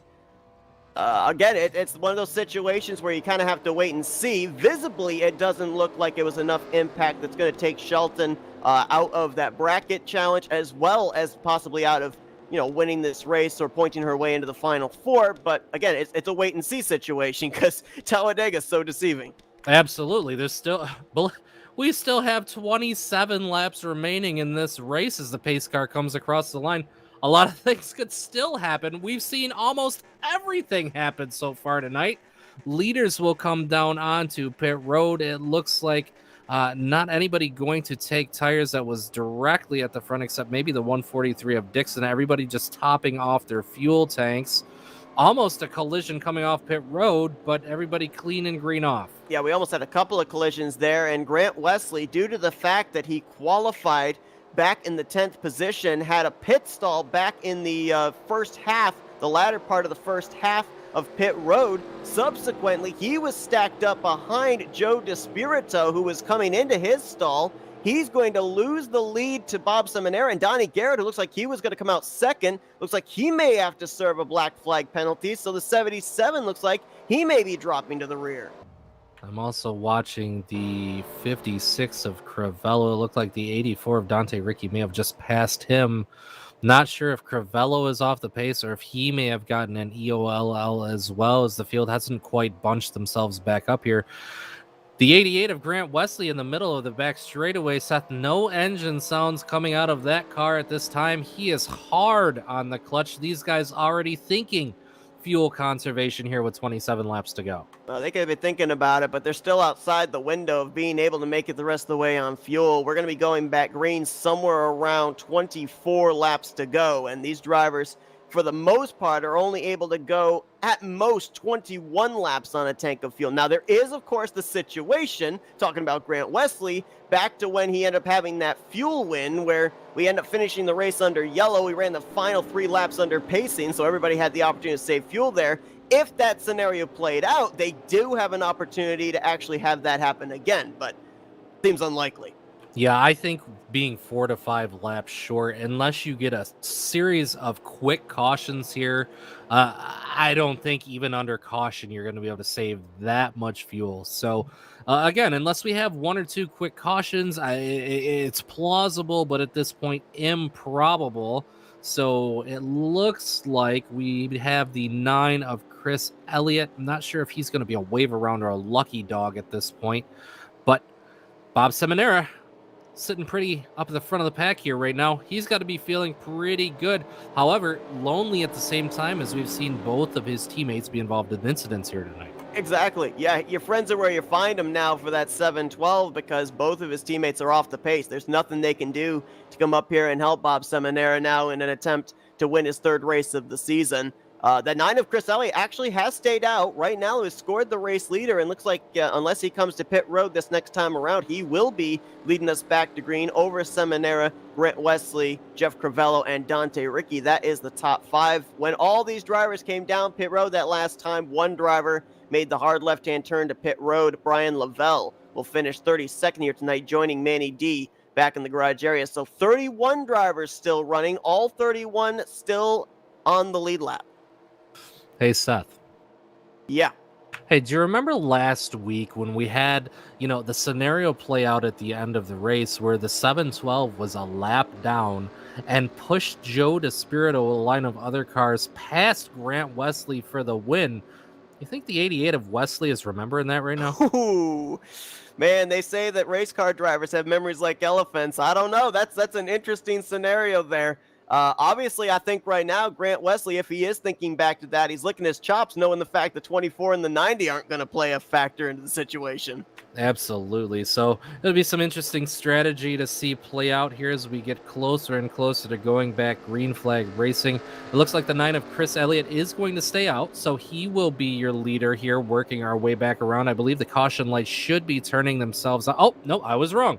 Chris Elliott with the real late dive down pit road. That's going to put the 712 of Seminara back into the race lead. So maybe Elliott playing a little bit of strategy as well there. Seth, do you think maybe he thought, maybe I should stay out a couple laps longer here than everybody else and top off just a little bit later? Yeah, I mean, definitely could be playing the fuel strategy here. We normally see him working with Bob Dixon, the Dorito Brigade there, but Dixon's actually staying out here. He had pitted about 3 laps ago, and he'll be lining up, looks like, in the 5th position when we go back green. So obviously those two off sequence. Another thing that I kind of find interesting as well, with the fact that Chris Elliott's coming to pit road now, that car, to my knowledge, even if he has been involved in a wreck, he, I believe, is still up to speed. He's going to be putting himself back there at the rear of the field behind a lot of damaged machines. And Zach, you know this as well as I do. If those cars ahead of you don't get up to speed, you run the risk, if you can't get around them, of possibly losing the lead pack before you get around those drivers. Absolutely. You've got a lot of ground that you've got to make up in a short period of time. And there's a lot of guys that are also trying to do the same in front of you as well. So it turns it into sort of a hornet's nest, so to speak. So we'll have to see how or if he can navigate his way back up through the field once again. Seth, I want to give a couple shout outs. We've seen a few of these guys have really, really strong runs the last few weeks. Jeff Cravello, we see him having another good run. We've seen him have a series of good runs so far this season. The 60 of Perry Bond having a strong run. The 57 of Stefan Martel, Rodney Sullins, guys that we talk about, but more often than not get swept up in incidents and we don't get to cover as much as, maybe the Dave Melson, the Dante Ricky who's up there, the Tim Nosker, these guys having really, really good strong runs, and with as many cars as are torn up here, gives them a good opportunity to go for a win here tonight. It really does. I mean, the storyline the first 20 laps was our playoff contenders, because we had about, maybe 6 of them up inside of the top 10. All of a sudden, the landscape has changed. There's only 3 playoff contenders up here inside of the top 4 and inside the top 10 overall. It now falls to the advantage of non-playoff contenders, and I believe every single one of these non-playoff contenders inside the top 10, with the exception of that 088 of Tim Nosker, they're looking for their first win of the season. Absolutely. Seth, I have a major cause of concern right now. I'm looking at that 4th place car of Dante Ricky. Some major flashing issues as they go back green. Ricky is gone. That's not good, especially for 2 reasons. Number 1, you don't know if the 84 is going to reappear, and Richard Martin spinning to the apron. I don't know if that's going to bring out a yellow. We're still green. I believe we are going to have a yellow. There's a lot of cars wadded up at the entrance of turn number 1 now. Still green. Lights are still out on the pace car somehow, with the 711 of John Godfrey facing the wrong way on the apron. And Dante Ricky, he's going to be seeing some trouble with the optimism of restarting 4th on that green flag. He's now stuck in pit road. I believe that's going to put him a minimum of 1 lap down before he gets back onto the racetrack again. So another playoff contender in big trouble. And it's the driver that the mantle of cutoff line driver transferred over to after Bernie Mobbs had his issues. And the big thing there I was going to mention was, Dante Ricky, we didn't know where he was going to reappear if he did, maybe in the middle of the field. The second thing was he blinked out before the start-finish line. So even if he reappeared, there was the unlikelihood that... Oh, no! Off in the backstretch! The 088 into the 56! Oh, Dixon's coming back up the track! Ooh, Bob, I believe that was Bernie Mobbs, barely dodged him. Man, Seth, I gotta say, I don't think I came into tonight's race expecting as much action and carnage as we've seen so far tonight. Yeah, it's interesting because if we go back to the elimination race, the first one, race 2, we saw some carnage, but not nearly as much as this, and we were a little bit surprised we didn't see quite as much aggressive racing with how much was on the line, but definitely here, as we draw closer to the end of the season, drivers are making some really aggressive and gutsy moves, and we'll take the opportunity to first go back, see what happened to Richard Martin when we initially went green, then we'll take a look at this incident on the back straightaway. I think there were only 2 drivers for the most part involved in that incident on the backstretch. I believe it was the 143 of Bob Dixon, and then the car that we saw get out of shape and almost airborne there, the 56 of Cravello. Yeah, and I'm not sure if there was a little bit of contact between the 13 and the 88, or the 088 of Tim Nosker, which may have set that off. It all happened so fast, and I was still trying to catch my breath from the incident that happened in turn number 1, that it was almost hard to see exactly what was going on with both those incidents at the same time. Now, you know who this helps, and that's the 84 of Dante Ricky, because he scored -2. He'll be the lucky dog under this yellow, so with another caution, he's got a chance of getting himself back on the lead lap. Who this also helps are the leaders, Seth. Coming across the line this time, there will be 21 laps to go. If these guys come in, which they are going to now, this puts them conceivably in that fuel window to make it to the end of the race. Yes, it does. You're absolutely right. We saw a couple of other drivers involved in that turn one incident that we didn't originally know were involved. Wayne Prim now the 00, as well as the 8 of Jeremy Jeffries getting a piece. Looked like the 54 Robbie Nices may have also gotten a little bit of the incident. We're going to now look at the second incident that actually did bring out the caution on the back straightaway. And I think this was almost a 3-wide situation gone wrong off of 2. Yeah, I think it was. It looked like those cars were really, really tight off of 2 there, and just a little bit of contact. I thought, like I said, I thought I might have seen the 13 and the 088 get together before the 088 got into the 56. It was a very tight 3-wide, and Nofsker was actually running behind Dave Melson. Melson was kind of riding up the track, so Nofsker thought the door was open, and he tried to stick it up the middle 3-wide. Yeah, sometimes it works out in that situation, just not quite so much, unfortunately. So again, another incident taking place right at the front of the field. I don't think there's any sacred ground, no matter where you are. I don't think at this point, Seth, even if you're the leader, that you can feel safe, because all hell is broken loose, from the front to the back to the middle, everywhere on the racetrack. I would gander a bet we've probably only got 4 cars now left that don't have any sort of damage on them whatsoever. Yeah, that's the big thing. It's kind of getting difficult to be able to name off drivers that are going to be contenders for this win, just based on the fact just about everybody in this race has gotten involved in one of our cautions in some way, shape, or form. I'm looking right now, and I think that maybe our top 3 have not been involved in a wreck so far here today. Yeah, possibly, and even then, I'm not so confident about that. The only 2 that I'm almost 100% certain haven't been involved would be your top 2. I know Hank Middleton's been involved. I believe Glenn Harris got caught up in something. I'm not, like I said, I'm not entirely sure about the status of the 13 right now, so I can't speak on him. Yeah, he was in that turn 4 incident back second caution. Yep. So again, there's another driver, and just looking back through this field, I really think it's only the top 2 that haven't been involved in an incident. Now, it's interesting looking here at our running order, because drivers that we were talking about that could be in trouble are actually up there inside of the top 15. Chuck McClure, who we saw airborne in the tri-oval, right now he is scored in 9th. Joe DeSpirito, we know he's off the pace, but I mean, if he continues to get these yellow flags that keep him up there towards the front of the field, I mean, he's got a shot of still squeaking out a top 10. He's already locked in to the final 4. And Bernie Mobbs, despite the damage he has, he's back there in 17th position. And Dante Ricky, because of his internet problems, this kind of brings Bernie Mobbs maybe back into the conversation, into that battle for the final 4th position. Absolutely. We know for sure that Dante Ricky is going to get at least one of those laps back.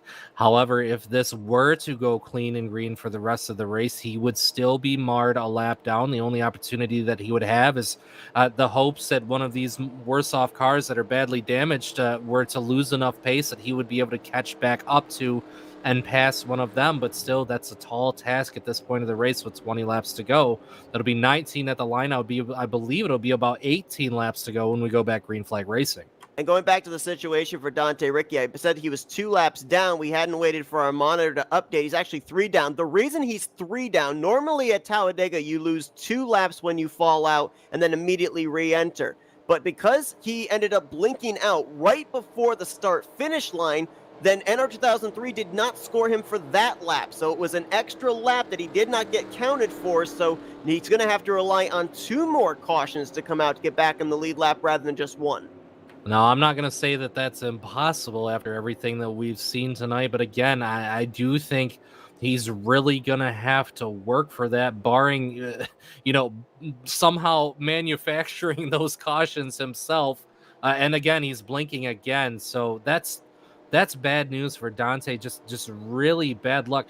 You know, Seth, the only thing that you can really equate a connection issue like that to would be with, you know, a race car in real life that the engine just starts sputtering out on. You can't get it to run, and it just stalls out on you, and you're just kind of a sitting duck. So unfortunately for him, hopefully he can overcome that again. The blinking has stopped as he works his way around the pace car now on the backstretch. Yeah, and we've seen cars blinking in the middle of the packs at super speedways. It's like the car's not there, and that even affects the draft and the momentum of the line that it's in.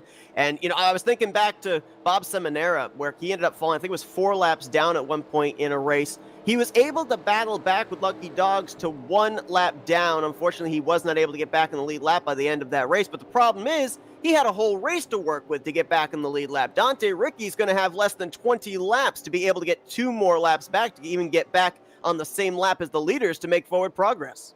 Absolutely. And I did say, you know, maybe with a couple quick yellows, these guys could get into a pit window, which they did. So, you know, I'm not trying to jinx the field with a couple more quick yellows again, as we would like to see these guys make it to the end of the race and have a really good, strong race to the finish. But again, Talladega, Seth, that's the only thing that you can say when it comes to predictability of this series. Talladega.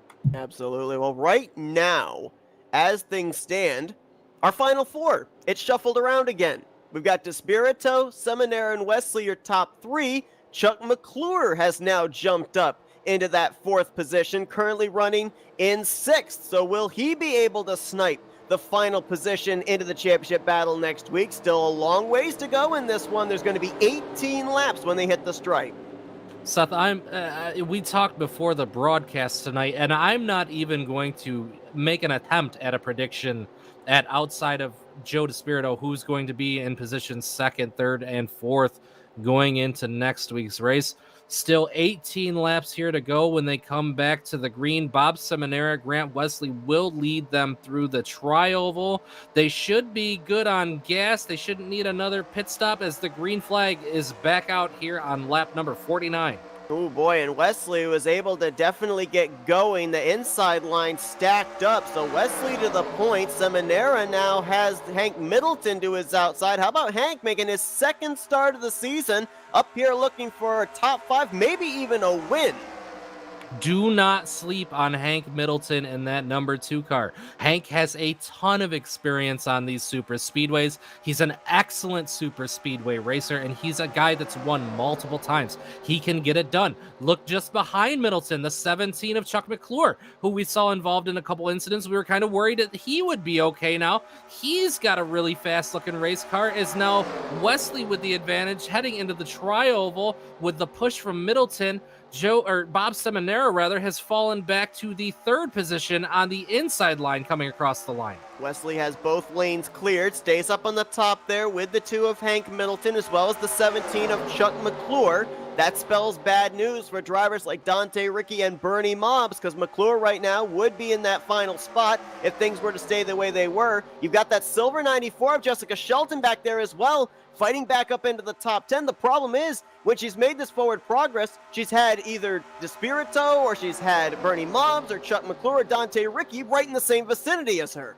Oh man, Glenn Harris. Oh, I thought he was going to get in the back of the 13 car as we see Robbie Nisus now into the wall out of turn 4. He's going to fall to the tail of the line, merge back in. No yellow, clean, and green there. We've got a 3rd line forming at about 10th position now. Seth coming out of the tri-oval, being led by the 28 of Paglia. It's the blue ovals up in that 3rd lane. A couple of Mustangs hook up with Paglia and Jeremy Jeffries. They've got Rodney Sullins up with them. Another Ford and Perry Bond. Donnie Garrett as well as Andrew Miller all trying to make that 3rd outside line work. Right now, Paglia 3 wide with Crivello and Harris. That's unofficially for 7th place. Well, and they're absolutely making time on that outside line. Middle line now in trouble as they only have 4 cars.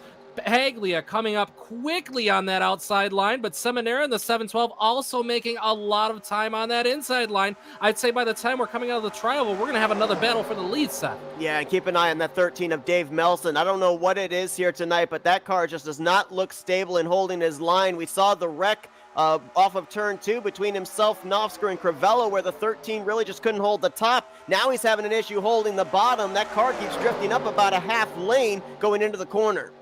Yep, and we see the 88 of Wesley. He dove down to the inside to put the block on Seminara.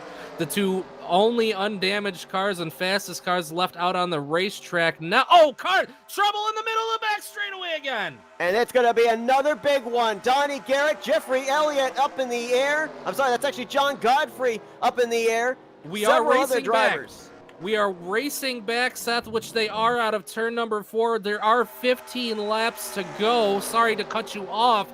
Right now, it looks like the Seminara car going to look toward the high side, now darting back down low into the tri-oval. But Grant Wesley going to maintain that lead across the start-finish line to take the yellow flag. So Grant Wesley's going to be leading us back to green with what looks like it will be either in the vicinity of or maybe just a little under 10 laps to go. A couple more drivers that were involved in that back straightaway incident. Saw Bob Dixon, Andrew Miller collected up as well. We'll go back and see what brought out this yellow flag, but on my end, I'm not certain if it was on your end. It almost looked like there was like some connection warp issues that took place in the middle of the field. It could very well be, Seth. I was looking at the front of the pack, looking for the brace for the lead, and it looked like out of the corner of my eye, a car may have gotten pushed up into the wall, and after that happened, with the loss of speed, somebody spun back down across the track. I saw Cravello with a real hard hit to the inside wall. His car was also airborne, it looked like, when he hit the rear end of that car, but again, a little bit more than a handful of cars involved in this. So I couldn't tell really if there was any of our playoff contenders that were caught up in it. But looking right now, it looks like... Don't see any. Yeah, I think you're right. I don't see anybody right off the top of my head. Right now, look, I think it's the 8th position. Maybe it's the 7th position, Seth. Look at that 94 car has quietly snuck herself up to 6th place now. She definitely has. I've been watching that the 94 has continued to make her way up to the front. But like I said, the problem for her is drivers like McClure, Bernie Mobbs. They've been up there, Dante Ricky. They've been up there in the same vicinity as her.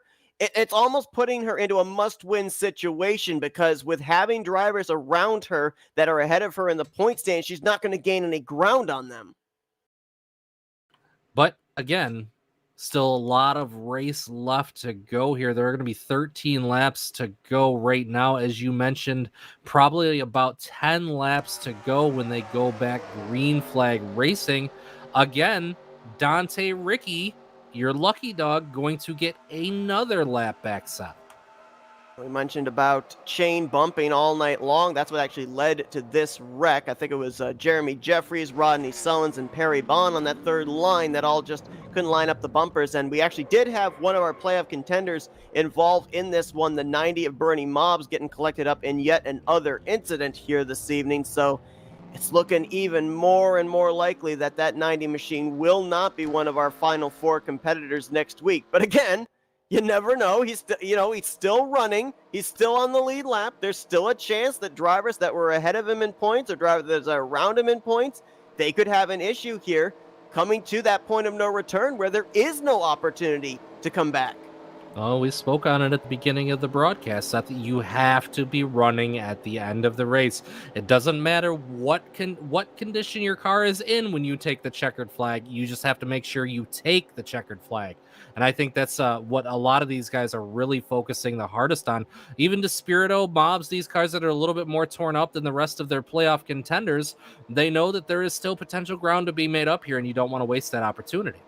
Well, we saw Jeff Cravello's Mopar Dodge shoot right down to the inside wall, took a hard lick there on the back straightaway. He has now gone to the garage area. A couple of drivers came down pit road. Perry Bond on pit lane. He's lost a lap here under caution. As you mentioned, Dante Ricky's going to get one of his 2 laps back here under the yellow, so he's hoping to see that caution come out probably just as soon as the green flag comes out here for this next restart. Well, as much as I hate to say it, I wouldn't entirely rule it out from what we've seen so far tonight.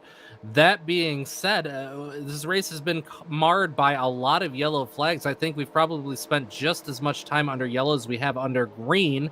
However, it is made for some real drama when it comes to the playoff standings and the playoff contenders, where they're running and what sort of things that they've gotten themselves into tonight. Yeah, right now, looking at the situation, if we look at the 3 drivers we've got up here inside of the top 11, that would be McClure, Shelton, and Elliser. We mentioned the fact that right now, McClure holds the final 4th position as he runs in that 11th spot. He came into this race 6 points ahead of Jessica Shelton, 11 points ahead of Billy Elliser. Right now, Shelton is 6th, Billy Elliser is 7th. But if either the 94 or the 26 win this race, points are out the window. They're locked into the final 4 regardless. And again, if one of our top 2 don't win this race, and the race is won by a non-playoff contender, with the luck that we've seen for the rest of these playoff contenders, not trying to put a jinx on the Seminara or the 88 of Grant Wesley, anything could still happen to one of those 2 drivers as well. If a non-playoff contender were to win, they could still mathematically be eliminated. So again, the question we always seem to ask here in the closing stages of this race is, are we racing to the checkered flag, or are we racing to that completion of lap 62, which, passing that point, any yellow flag that comes out ends the race under yellow? I mean, you said that we may see another caution come out even before that, but if you're Wesley and you're Seminara, right now you have pointed your way into the final 4. If you wreck, though, you may be eliminating yourself out of the playoffs. So how aggressive are you here in these final 10 laps or so? And are you even thinking about that championship, or are you just thinking about getting that checkered flag? I think all you're thinking about right now, if you're the 712 of Seminara or the 88 of Grant Wesley, is trying to stay ahead of the rest of the field, because there are some extremely hungry drivers behind them that would like to steal that victory away and not allow them to lock themselves in. So I think that you have to be playing equally as much defense as you are playing offense right now, but I don't think that you can let up. I think you've got to be going hard as you can every lap until the checkered flag.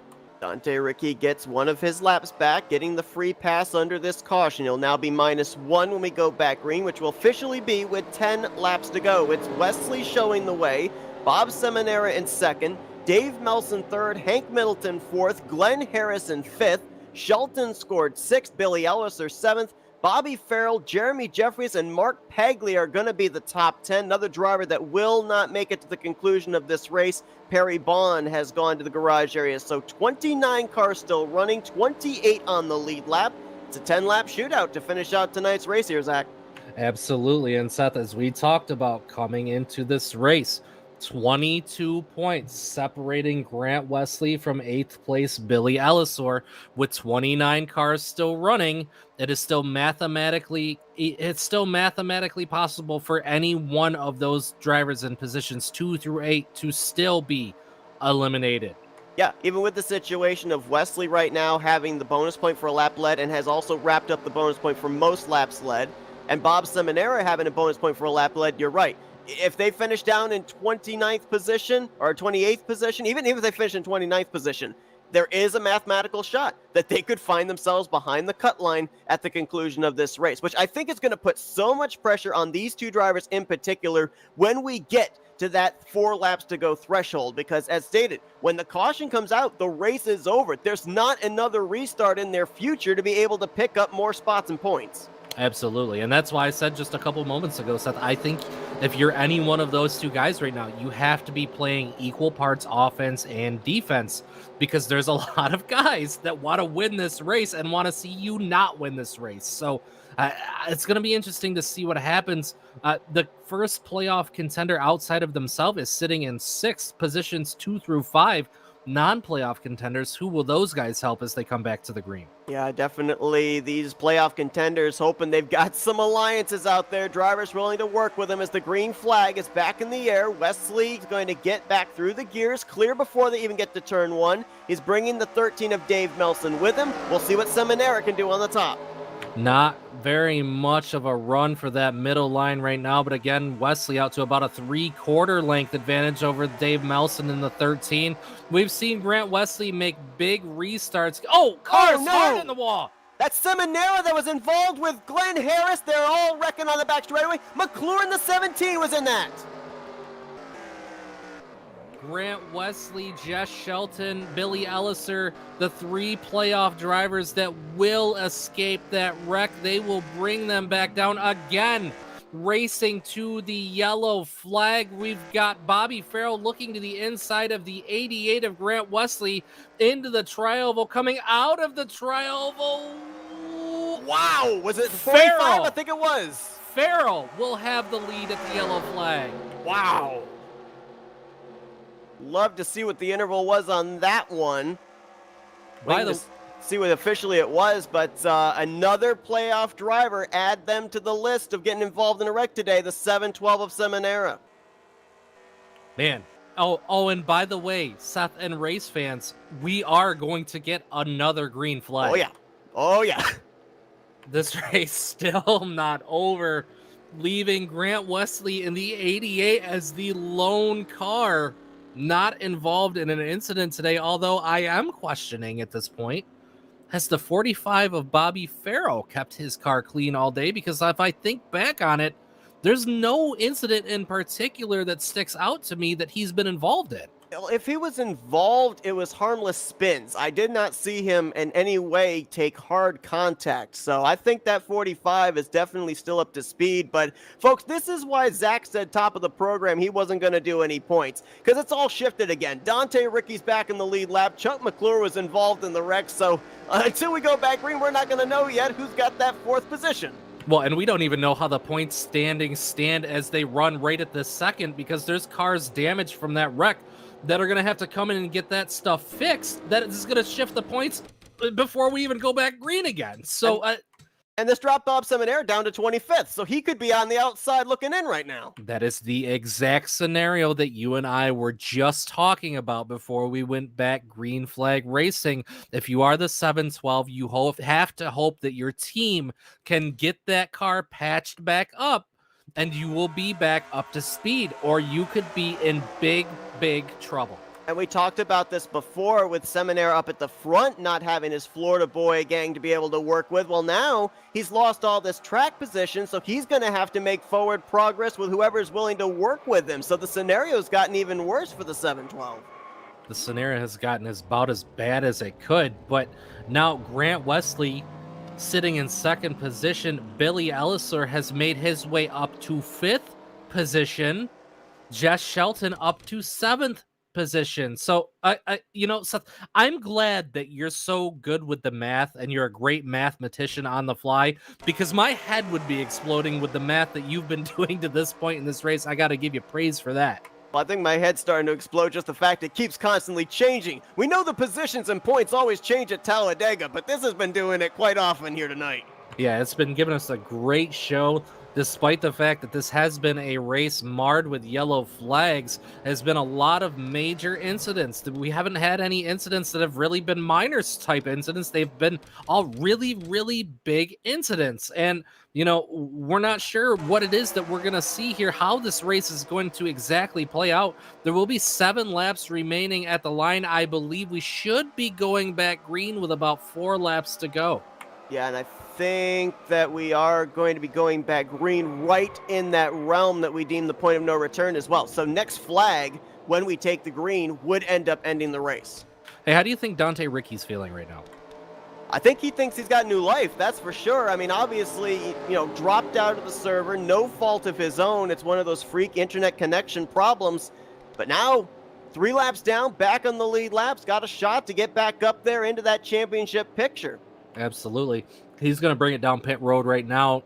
I don't foresee him topping off with gas, maybe just getting a fresh set of tires before he goes back out and gets that lap back.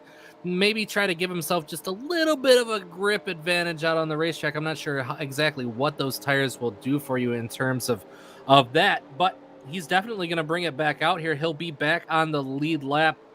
A guy who we thought, may be in big trouble due to connection issues, went 3 laps down.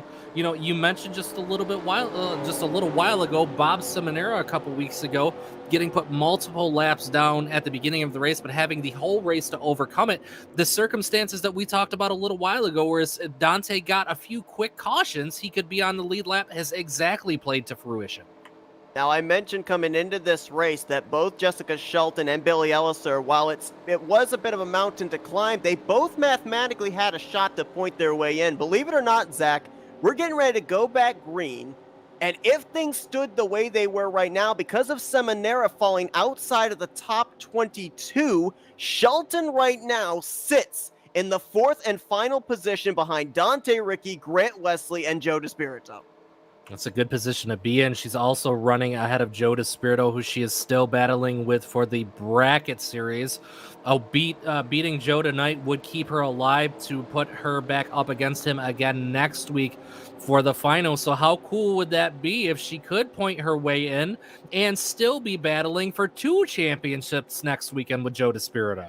Now, I'm going to throw out my opinion here, and you can weigh in on this as well. I think, though, even though the situation is the way it is, we know Dante Ricky's going to be back in the lead lap. He'll be making forward progress in the closing stages here. Seminara, I don't think, is completely damaged. I think he's still up to speed, so he'll continue to make forward progress. I think if you're Shelton, as well as that 26 of Billy Elliser, you've got to treat this restart as a must-win. You've got to make forward progress here. Try and at least get yourself up there to the front, so that way you eliminate the scenario of what could happen here with the 84 and the 712, even the 17 of McClure, trying to work their way up at least 3, 4, maybe 5 positions to keep you out of that top 4.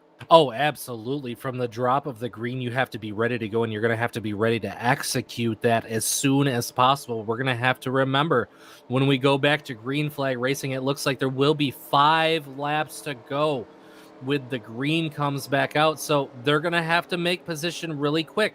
There's probably going to be some cars ahead of them that are more badly damaged than what their cars are. So they might be able to use them as a pick, make up a couple positions there. But again, a quick yellow could ruin that whole thing. So we'll have to see how this plays out here when we go back green flag racing with 5 to go. Well, last week, Bobby Farrell got his first top 5 finish of the season, finishing 4th. He is out in front here, trying to pick up his first win of the season. Grant Wesley lines up to his outside. Wesley has now led the most laps in back-to-back weeks. Dave Melson in 3rd, Hank Middleton in 4th, Billy Elliser in 5th. Right now, of your top 5, 4 of them are looking for their first win of the season. You know, I think those guys are really hungry. They really want it here, Seth. But my gut tells me to watch that second line on this restart. We've seen how fast the 88 is. We know Hank Middleton was giving him really good pushes. We know Jeremy Jeffries is another great pusher, along with the 9 of Chris Elliott.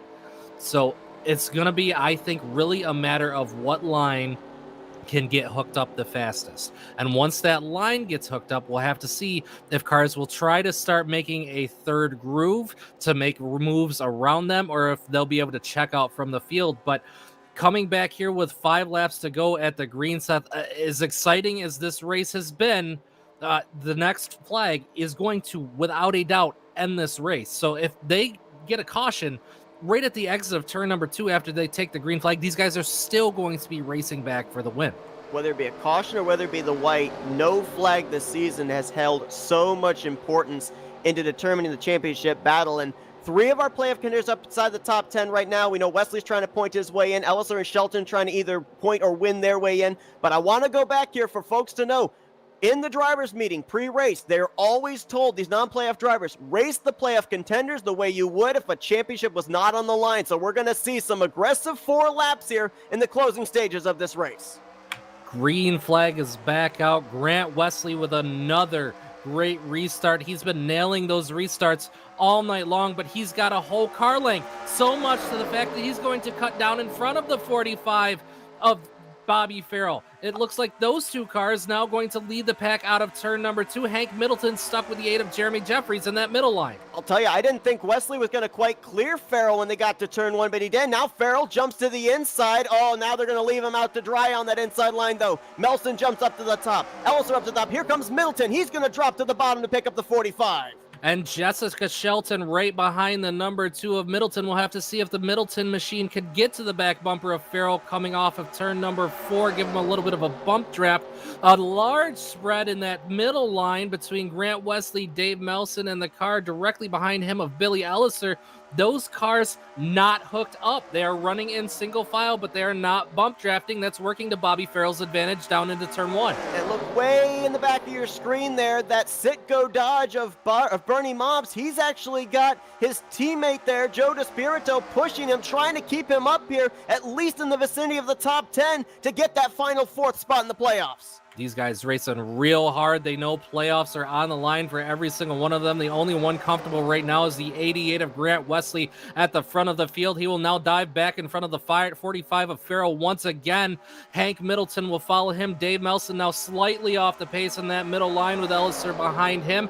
Middleton now going to look to the high side. Almost contact between the 45 and the 88. The 88 has to go up to that middle line, block the 2 of Middleton to avoid contact. Now Middleton looking for the lead on that 3rd line into turn 1. We're 3 wide, about 3 rows deep now, going into turn 1. Farrell on the bottom, Wesley in the middle. Middleton's losing some ground there on the top side. Here comes Jeremy Jeffries up the middle. 3 cars in the middle, 5 on the bottom, and then a line that's starting to form on the top side. Right now, though, it is Bobby Farrell out to the lead over the 88 of Wesley. Farrell with a push from Jess Shelton, who is looking at that 88 of Grant Wesley, knowing that every position that she can get right now is important. Bobby Farrell still the leader by about a half car length off turn 4. 3 wide, about 4 rows deep between the 55, the 8, and the 2 of Middleton. Ooh, Stefan Martel getting a little loose there going into the trial behind Jeffries. They're double wide for the first 3 rows as now Middleton tries to get up alongside of Jeffries and Ronnie Sullins. 2 laps to go. Can they make it back to the white flag is the question. They're still 3 wide, 5 rows deep. That bottom line is about competitive as we've seen most of the season. Bobby Farrell doing an excellent job maintaining that side-by-side with the 88 of Grant Wesley. Wesley now with the advantage on the backstretch. Farrell going to fall to about a half a car back to the 13 of Melson, and we'll have to see if the 88 is going to maintain that middle line with only 4 cars in it. 45 Farrell now getting another run as they come through 3 and 4 off of turn number 4. Oh, Hank Middleton. Oh, they get up into the wall. There goes Metallic. This They're is gonna racing be the back. race to the win. This is it. This is the race to the checkers. Someone's way up in the catch fence. That's Miller on the bottom of the screen. Farrell trying to get the inside of Wesley. He's not going to get there. Wesley punches his ticket into the final 4. Wesley with win number 3 on the season, locking himself into the playoffs. Just not enough time where that incident took place for those cars to be able to really formulate a really good run back at Wesley. Man, they're all wowing up really hard out of 2 there. But Grant Wesley got to be feeling pretty good right about now after losing out on one last week. He will secure win number 3, but what a great run for the 45 of Bobby Farrell. He ended up coming across the line in 3rd position. A great race tonight, Seth. Now, nothing's official yet. Still got to work the calculators here. I think that Chuck McClure has worked his way into the final 4. He crossed the line in 13th. It's going to come down between Shelton, Ricky, and Bernie Mobs for that final 4th position. We're going to go back and look at the replay here, but I'll try and see if I can figure out who it would be that would be pointing their way into that final position. But man, Wayne Pribb now a lot of damage, and Andrew Miller, what a way to make your debut here in the Tally Series. He was up into all 3 stories of that catch fence off of turn 4. Andrew Miller has put together some really impressive runs. It's a shame to see that his car was in the catch fence. He was on pace for a really good, solid finish in his first Tally Challenge effort right now. But right now, in the middle of the tri-oval, Grant Wesley trails the pace car. They work so slow at 65 miles per hour. Grant Wesley securing win number 3 this season. What a great showing for Wesley here tonight. Grant Wesley going to advance into the final 4. His first 2 playoff races were dismal. Let's call it what it was. Very, very unusual finishes for him. But man, he was on point here in the 2nd round of the playoffs. Last week he finished 2nd to Espirito, and this week he gets the checkered flag. As man, what a wild ride there to end off this race here this evening. And now the big question is, we know Despirito's locked in. We know Wesley's locked in, but who are the other 2 drivers? Absolutely. Of course, as we've mentioned multiple times now, Grant Wesley is locked in with tonight's win. The next playoff contender was Jess Shelton. She finished 4th. It looks like Billy Ellisor finished 10th. So the third car of the playoff field. You have to look a little bit farther down before you get to McClure in 13th. And then even farther down yet for Bernie Mobbs finishing 19th, Bob Seminara finishing 20th, Dante Ricky finishing 22nd, and Joe DeSpirito with his worst race of the season going to finish 25th. That is the first time all season long, Seth, that Joe DeSpirito has finished outside of even the top 10. Well, you're right. I didn't even think about that. But yeah, he's had the best average finish here this season. And wow, that is a shocking statistic here at the end of the year, heading into the championship weekend next time out here at Talladega as Wesley burns it down here. And we're going to take a look at the finishing results. Now, I'm still continuing to work the calculators here. One thing I do know is Chuck McClure finished 1 point because he led a lap and Bernie Mobbs did not. So he finished 1 point ahead of Bernie Mobbs. I'm still yet to see whether or not he's actually going to be ahead of Bob Seminara. And it looks like Seminara actually by 1 point is going to stay ahead of McClure. So if my calculations are 100% correct, I think the final 4 positions are going to be DeSpirito and Wesley in on wins. Seminara is going to hang on points. And Chuck McClure, I believe, has clinched the final playoff position into next week. Seth, I am here to play spoilers for you. Chuck McClure will miss by 1 point from Bob Seminara. Jessica Shelton with her 4th place finish tonight, 3rd place in points. Wow. So we knew it was close coming in. We knew it was very close. So your final 4 going into the championship race next week is going to be Grant Wesley, Joe DeSpirito, Jessica Shelton, and Bob Seminara. Chuck McClure, Bernie Mobbs, Dante Ricky, and Billy Ellis are the 4 drivers who are not going to make the cut. And again, Seth, we mentioned how much ground that you could potentially lose by having a bad race. Joe DeSpirito came in with a 17-point lead. Will leave tonight 2nd in points, 11 points behind point leader Grant Wesley. And we talked about coming in tonight how 2nd through 8th in points, the drivers that still had to lock their way in, 22-point separation. Shelton, +1.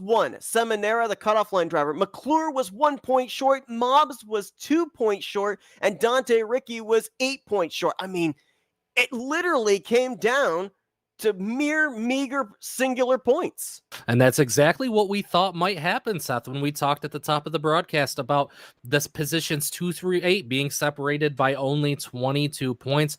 A lot of things happened, a lot of bad luck for almost all of tonight's playoff drivers, with the exception of Grant Wesley, tonight's winner. This is why you just have to stick around in these races until the checkered flag, because you never, ever know. That 4th position in the standings was passed around about 4 or 5 different times during this race. And finally, at the end of the day, we know who the final 4 are going to be. And we're going to be getting to interview one of them momentarily down in victory lane. But let's kick things off here with interviewing 3rd place finisher Bobby Farrell. Farrell going to be picking up his 2nd straight top 5 finish of the season and his best finish of the season so far. Hey, Bobby, it's Zach and Seth up here in the Flatout Racing Network studios. You got us? I got you guys loud and clear. Man, so close to being able to pick up that first win of the season here tonight, but we just talked about the fact you had a 4th place run here last week, a 3rd place run here tonight. It's been a great couple of weeks for you, but describe that final shootout there to the end. I don't know if I have words to describe it. Intense. I'm sitting here shaking like a leaf. That just, was trying my hardest to try and get that win.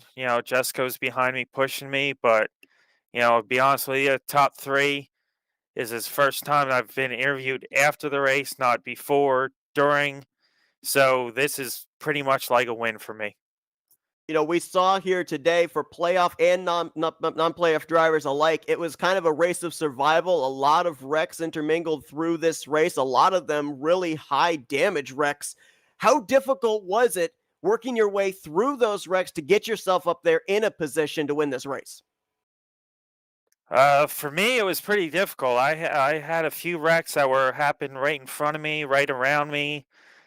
Just kind of skills on the wheel to know where to move and where to go when you see cars start flying around you, start spinning in front of you. So brake pedal helps a lot. But he had a couple real close calls there at the beginning of the race, and just happy I was able to avoid those wrecks and keep the car in one piece.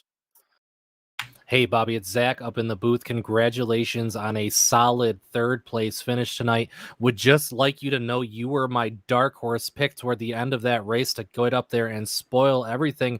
What a great run, man. We saw you get off to a little bit of a slow start earlier this season, having a hard time getting in here when the green flags fell, taking your time, working through and making sure that you were there at the end of those races. Now, I know as frustrating as that must have been to not be able to compete for wins in those races, how much did that help you learn patience coming toward the end of the season where you were able to start making the entirety of these races? And we saw when you were able to run the entirety of these races, you were really strong and had some really good runs. Yeah, thanks for the pick, Zach. I'm a fan of these super speedway races. I know a lot of people don't like them, but it's one of those races where anybody can win it. And I'm not real good at other tracks, but I've done a lot of these super speedway races. I kind of know where to put my car, position myself. I try and stay on the bottom. The wrecks usually try and go to the outside, so I just try and stay on the bottom. And I'm not a good qualifier, but I kind of stick my way to the front and there at the end when it matters the most. Yeah, man. And again, it really showed the strength and your tenacity to really be there and compete with those guys that we see contending with those wins week after week after week. So I have to ask you, as hard a question as this might be to answer, and not to take anything away from that really great run that you had tonight, do you think there's anything that was a little bit extra that you and Jesh could have done to maybe get up there and get past that 88 car? I don't know. She was pushing hard. Probably had a couple more people behind her, but that top line of this track is definitely the line you want to be in. And I was doing all I can, short of trying to door slam, push them up the track, but that's not my style. I rather beat them to the line and keep it clean and green as we try and do here. And I don't know that 88 strong here. Yeah, man, absolutely. Again, great to talk to you, Bobby. Really happy to see you run as strong as you have here recently. Any shout outs, thank yous, or sponsors that you'd like to give a shout out here on stream? Well, unfortunately, we don't have a sponsor this year, but we might have one next year. But I do have a very good friend of mine was watching the race tonight, and he's kind of in quarantine right now. Was a little bored, so I sent him a link, told him to watch out, and he was cheering me on. So I got to thank him for watching, and get well soon. Well, that's Bobby Farrell. Last week, he started 19th and finished 4th. Tonight, he started 20th, brings it home on the podium in the 3rd position. Congratulations on a great run there, Bobby. Hopefully, this top 5 streak continues on to the finale next week. Yeah, thanks. Hopefully I can make the race next week. We gotta see what my work schedule turns out to be, and one way or another, I'll be partaking. I don't know if full race or not, but hopefully I can get here in time for the full one. Well, that's Bobby Farrell. Brings it home with a top 3 finish. Led 5 laps here tonight. We're going to be getting our 2nd place finisher here in just a moment. But Zach, I have received word from the league admins. Point standings are currently unofficial. So we're going to be waiting to find out when they actually are official. And we will hopefully keep everybody abreast of that when we officially get the word on who our final 4 are indeed going to be. Let's now see if we can get our 2nd place finisher, Dave Melson. Hey, David, Zach, and Seth up here in the Flatout Racing Network studios. You got us? Yeah, I'm here. Man, I mean, tonight it was all about who could get through the wrecks or who could get through them with the least amount of damage that was going to be up there at the end. You managed to do just that, had a shot of winning this race. We saw you and the 88 of Wesley working together here for most of the second half of this event, but at what point were you looking to maybe take that win for yourself? I thought about it coming there when the caution came out, but I didn't really have anybody close enough to my back bumper, so I figured I'd go backwards if I tried to go to the outside of him coming up there, that caution. Man, a great run for you nonetheless here tonight, Dave. We know that you would have liked to have been in the playoffs, but you've had really good runs in the last couple of weeks. You picked up 3 spots in the standings last week. You finished with a second place run here tonight. So I know obviously the goal is to win next week at Talladega for the season finale, but you've been able to formulate a game plan with everything you've seen here in these 14 races for next week? I think my only saving grace is the fact that there was no green flag stops tonight, because those usually mess me up. So I think that was my only saving grace. Hey, David Zach up in the booth, man. Great to see you with a good, solid second place finish here tonight. I got to imagine you're absolutely thrilled about that. We saw you have a bit of a turbulent season, but as Seth mentioned, you know, you've really put together some really good, strong runs here. What do you feel has changed? Do you think it's the style of racing, or do you think it's a little bit of luck? Do you think it's a little bit of both? How are your feelings on that? I think I've just gained a little more confidence. Talladega used to be always scary for me, and I stopped racing it for a while, then I came back to it, and I think I've just slowly gained confidence to take some chances that I wouldn't have normally taken. Absolutely. And that confidence level definitely showing, working to your advantage. You get to put together some really strong runs, build yourself some momentum going into next week. What is your goal for next week? You don't have playoffs you have to worry about. You don't have brackets you have to worry about. Is your mindset just go out and try to win that race? That's all you can try for. All right, Dave, man, again, great to talk to you. Congratulations on a good second place finish. Sponsors, thank you, shout outs. Yeah, I just want to thank you guys for putting on this show. Definitely the guys that run the Talladega series, RTG. Wasn't for any of these guys, nobody be sitting here having fun. That's Dave Melson, brings it home. Second place here tonight at Talladega in a thriller. Congratulations there, Dave. And Zach alluded to, we hope to see this momentum carry you to win to end out the season next week. Yeah, thanks, guys. And now down to victory lane we go, where Joe DeSpirito no longer sits atop the board with most wins. Grant Wesley joins him with his 3rd win of the season. Hey, Grant, it's Zach and Seth up here in the Flatout Racing Network studios. You got us? Hey, guys. Well, man, let's talk about the tale of 2 rounds. Back in round 1, 26th in the first race and 21st in the second race, but then advanced to round 2, runner-up last week, win here tonight. Definitely, you got to be feeling that momentum as you lock yourself into the Final Four for Championships Week next week. Yeah, I think I proved I still can't qualify. I qualified 10th, but I think I also proved that I'm not messing around, and definitely came to play. So we saw here tonight, obviously, a lot on the line for drivers, playoff contenders, and non-playoff contenders alike. Last week, we ended up seeing the race go completely green. So how do you strategize now against your other 3 competitors with a championship on the line next week, not knowing what kind of a Talladega we're going to be coming to? Yeah, honestly, the best strategy for that is to be up front, because, that's the best way to avoid an accident, is to be in front of it. Although, I felt like I was up towards the front all day today, and there's at one instant, I think it was like around lap 20, where they crashed right in front of me, and I was running like 7th. I had to hold my breath there, but you never know what you're going to get here at Talladega. Last week we went green start to finish. We had a few incidents on pit road, but it seems like if you start the race out with a caution, that kind of sets the tune for the whole race, and I kind of felt that way tonight. I felt like after that first caution, my job was going to be to stay out of trouble. And I was right. Hey, Grant, Zach in the booth. Congratulations on win number 3 of the season. Winning tonight's race in nearly a dominating fashion. I believe you were the only playoff contender left out in the field undamaged toward the end of that race. Now, were you watching your playoff competitors just kind of gradually fall off around you as the night went on tonight?